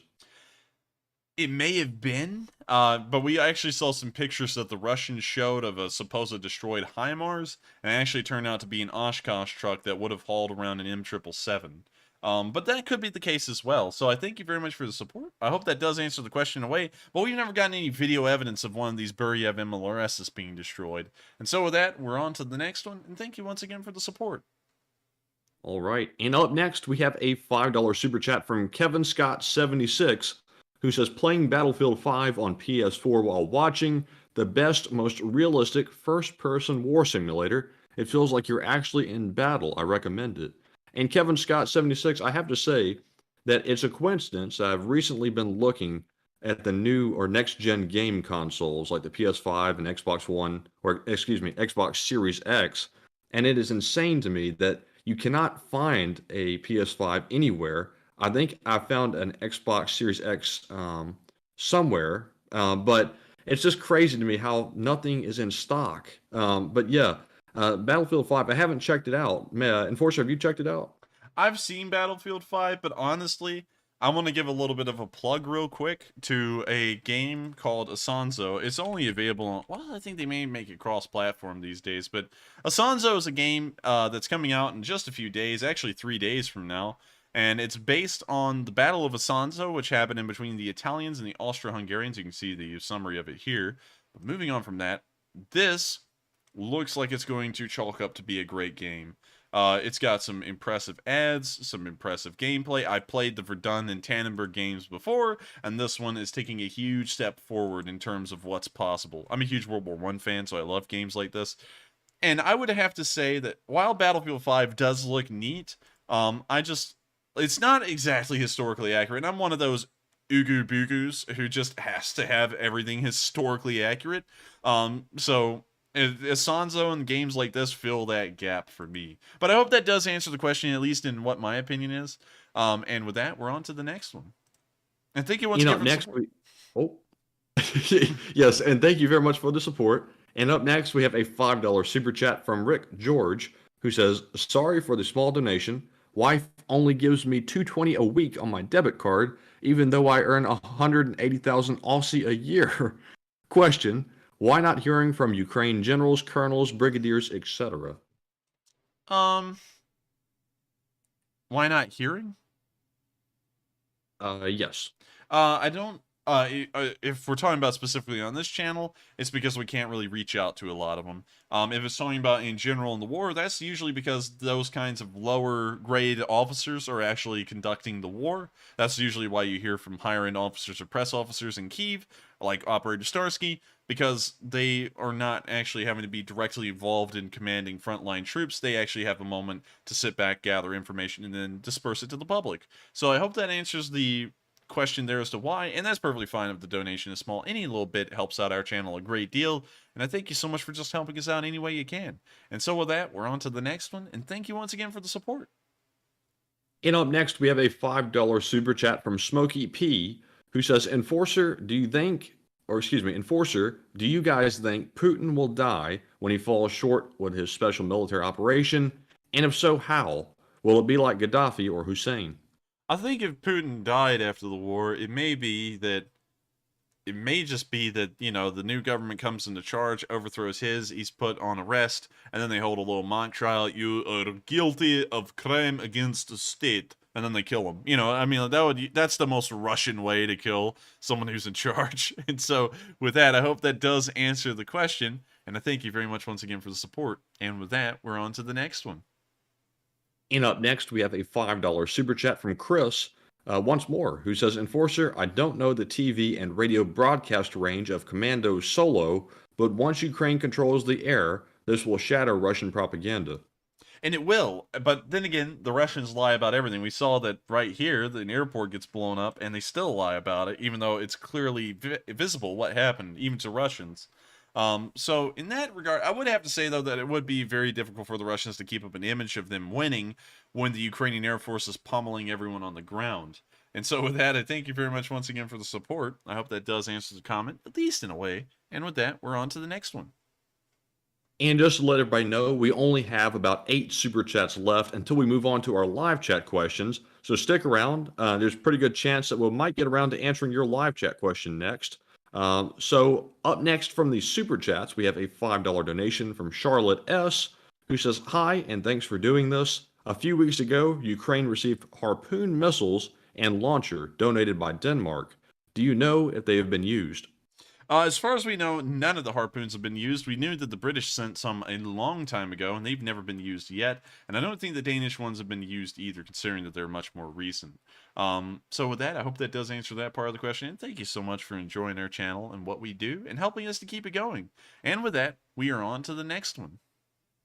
And on to the next one. We have the super chat from Aquatico50, who puts in a $5 donation and says, "The Russians were working hard on their special underwater operation, but they have kept quiet about it. How far have they gotten down there? Have they gotten to Atlantis yet?"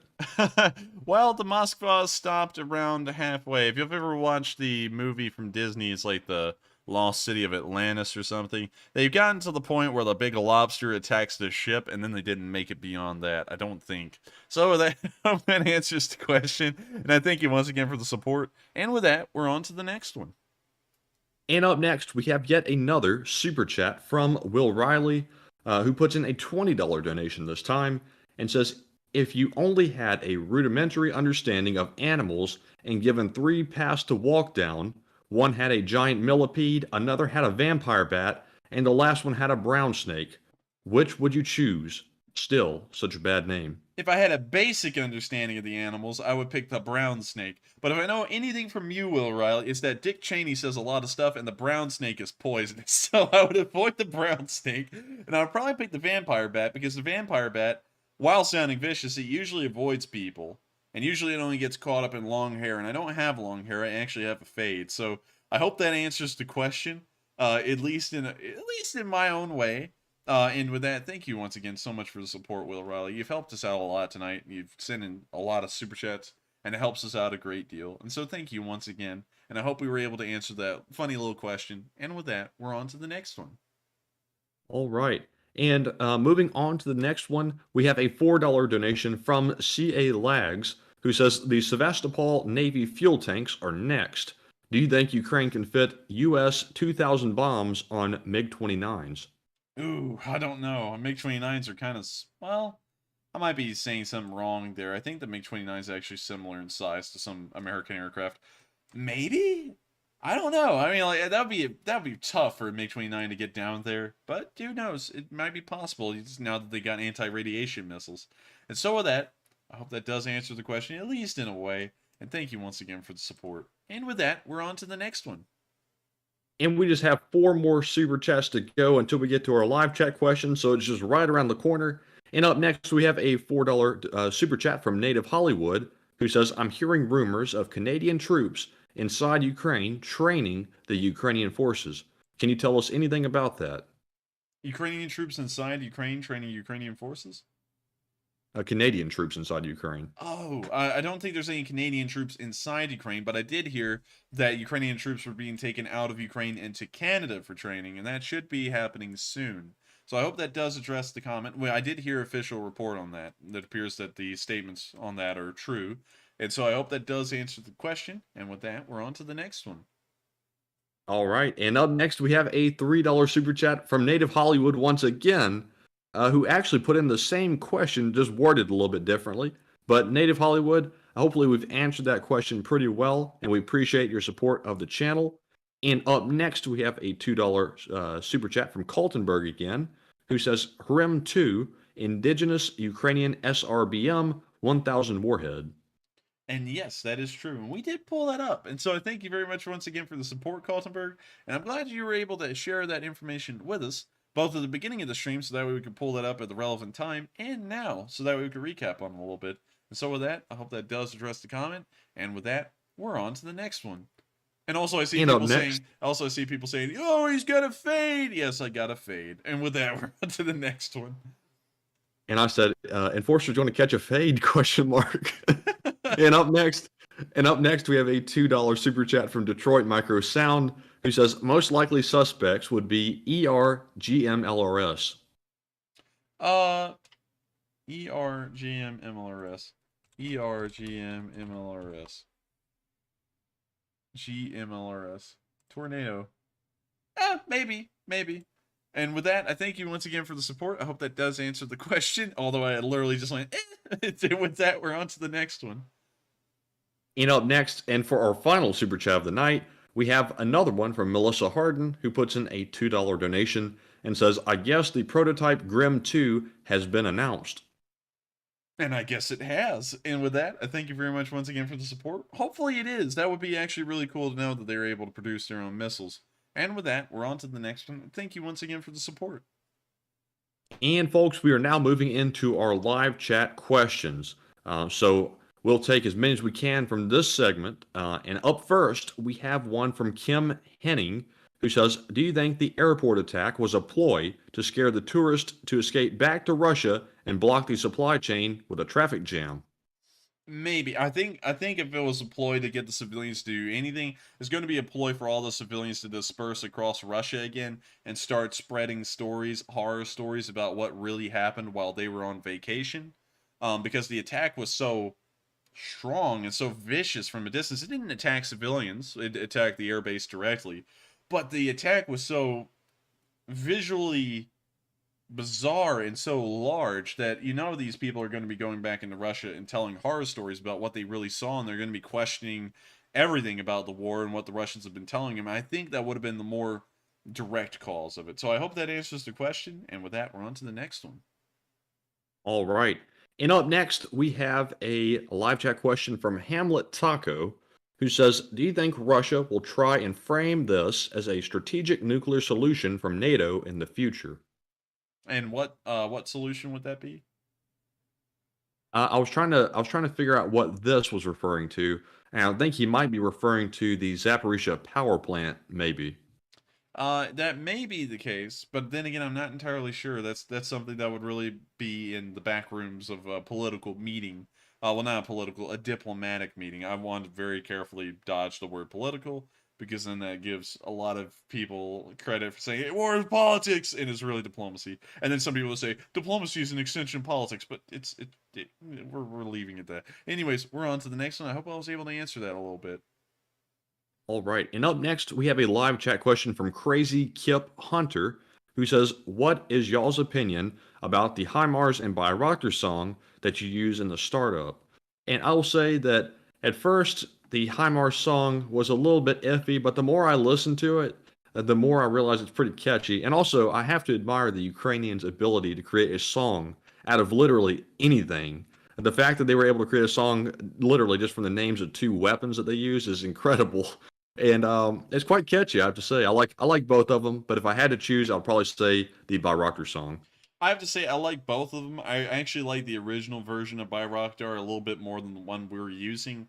But the reason why we're using the one we are using is because of copyright, because the other one got copyrighted by the original producers of the song, and now they're going around and copyrighting all of our videos that had that song in it. So that's the reason why we use that one. But I still like the Bayraktar one a little bit more, but the HIMARS song is a jam. I have to say it's pretty decent. And so with that, I hope that does answer the question, and we are on to the next one. All right. And real quick, I'm going to throw up a poll just to ask everybody else what they think. And moving on to the next one, we have a question from Alabama Cajun, who says, what is your take on the Russian satellite shadowing the U.S. satellite? I haven't heard about that, sadly, and I hate to say that, Alabama Cajun, because I like your name, and also, woo, Roll Tide. I'm not a Roll Tide fan. I'm not an Auburn fan either, so don't take that the wrong way. But unfortunately, I can't really comment on it because I don't know anything about that certain situation. And so I'm going to have to plead ignorance on that one, and we're on to the next one. And up next, we have a question from Astronomical Productions, who says, is there a chance this will influence Russians to start asking more questions of the Russian government, who has probably been downplaying Ukraine's ability to fight back?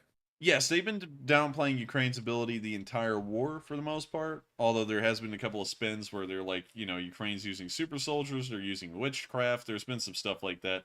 But largely they downplay it. And now that the Russians have seen this, I'm sure they're going to start questioning a lot of stuff. And there may be a lot of civil unrest if that story starts to spread and it doesn't really get put down quickly, which will be really hard for the Russians to do because those tourists could be from anywhere in Russia and they could start telling these stories wherever they go. And with that, we're on to the next one, and I hope I was able to answer that fairly well. All right. And up next, we have a live chat question from Magic Sky Girl once again, who says, any chance the airfield attack was NATO?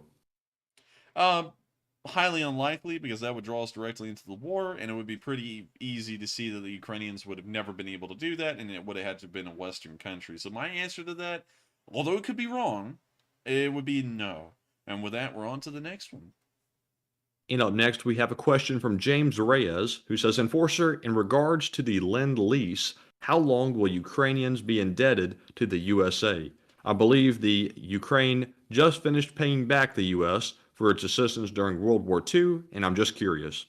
I'm not really sure how long it would take them to repay the U.S. for all the Lend-Lease equipment. I would have to look more into the interest applied, the amount given, and how the Ukrainians are planning to pay it back to give an answer. But it may be an incredibly long time. It may be decades, because usually it takes a very long time to pay off war debt.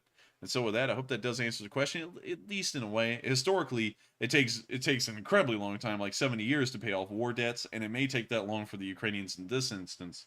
And so I hope that does answer the question. And with that, we're on to the next one.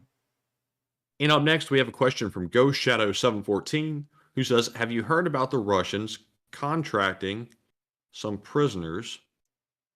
Let's see here, just a moment. Have you heard about the Russians contacting some prisoners for military service in exchange for a pardon?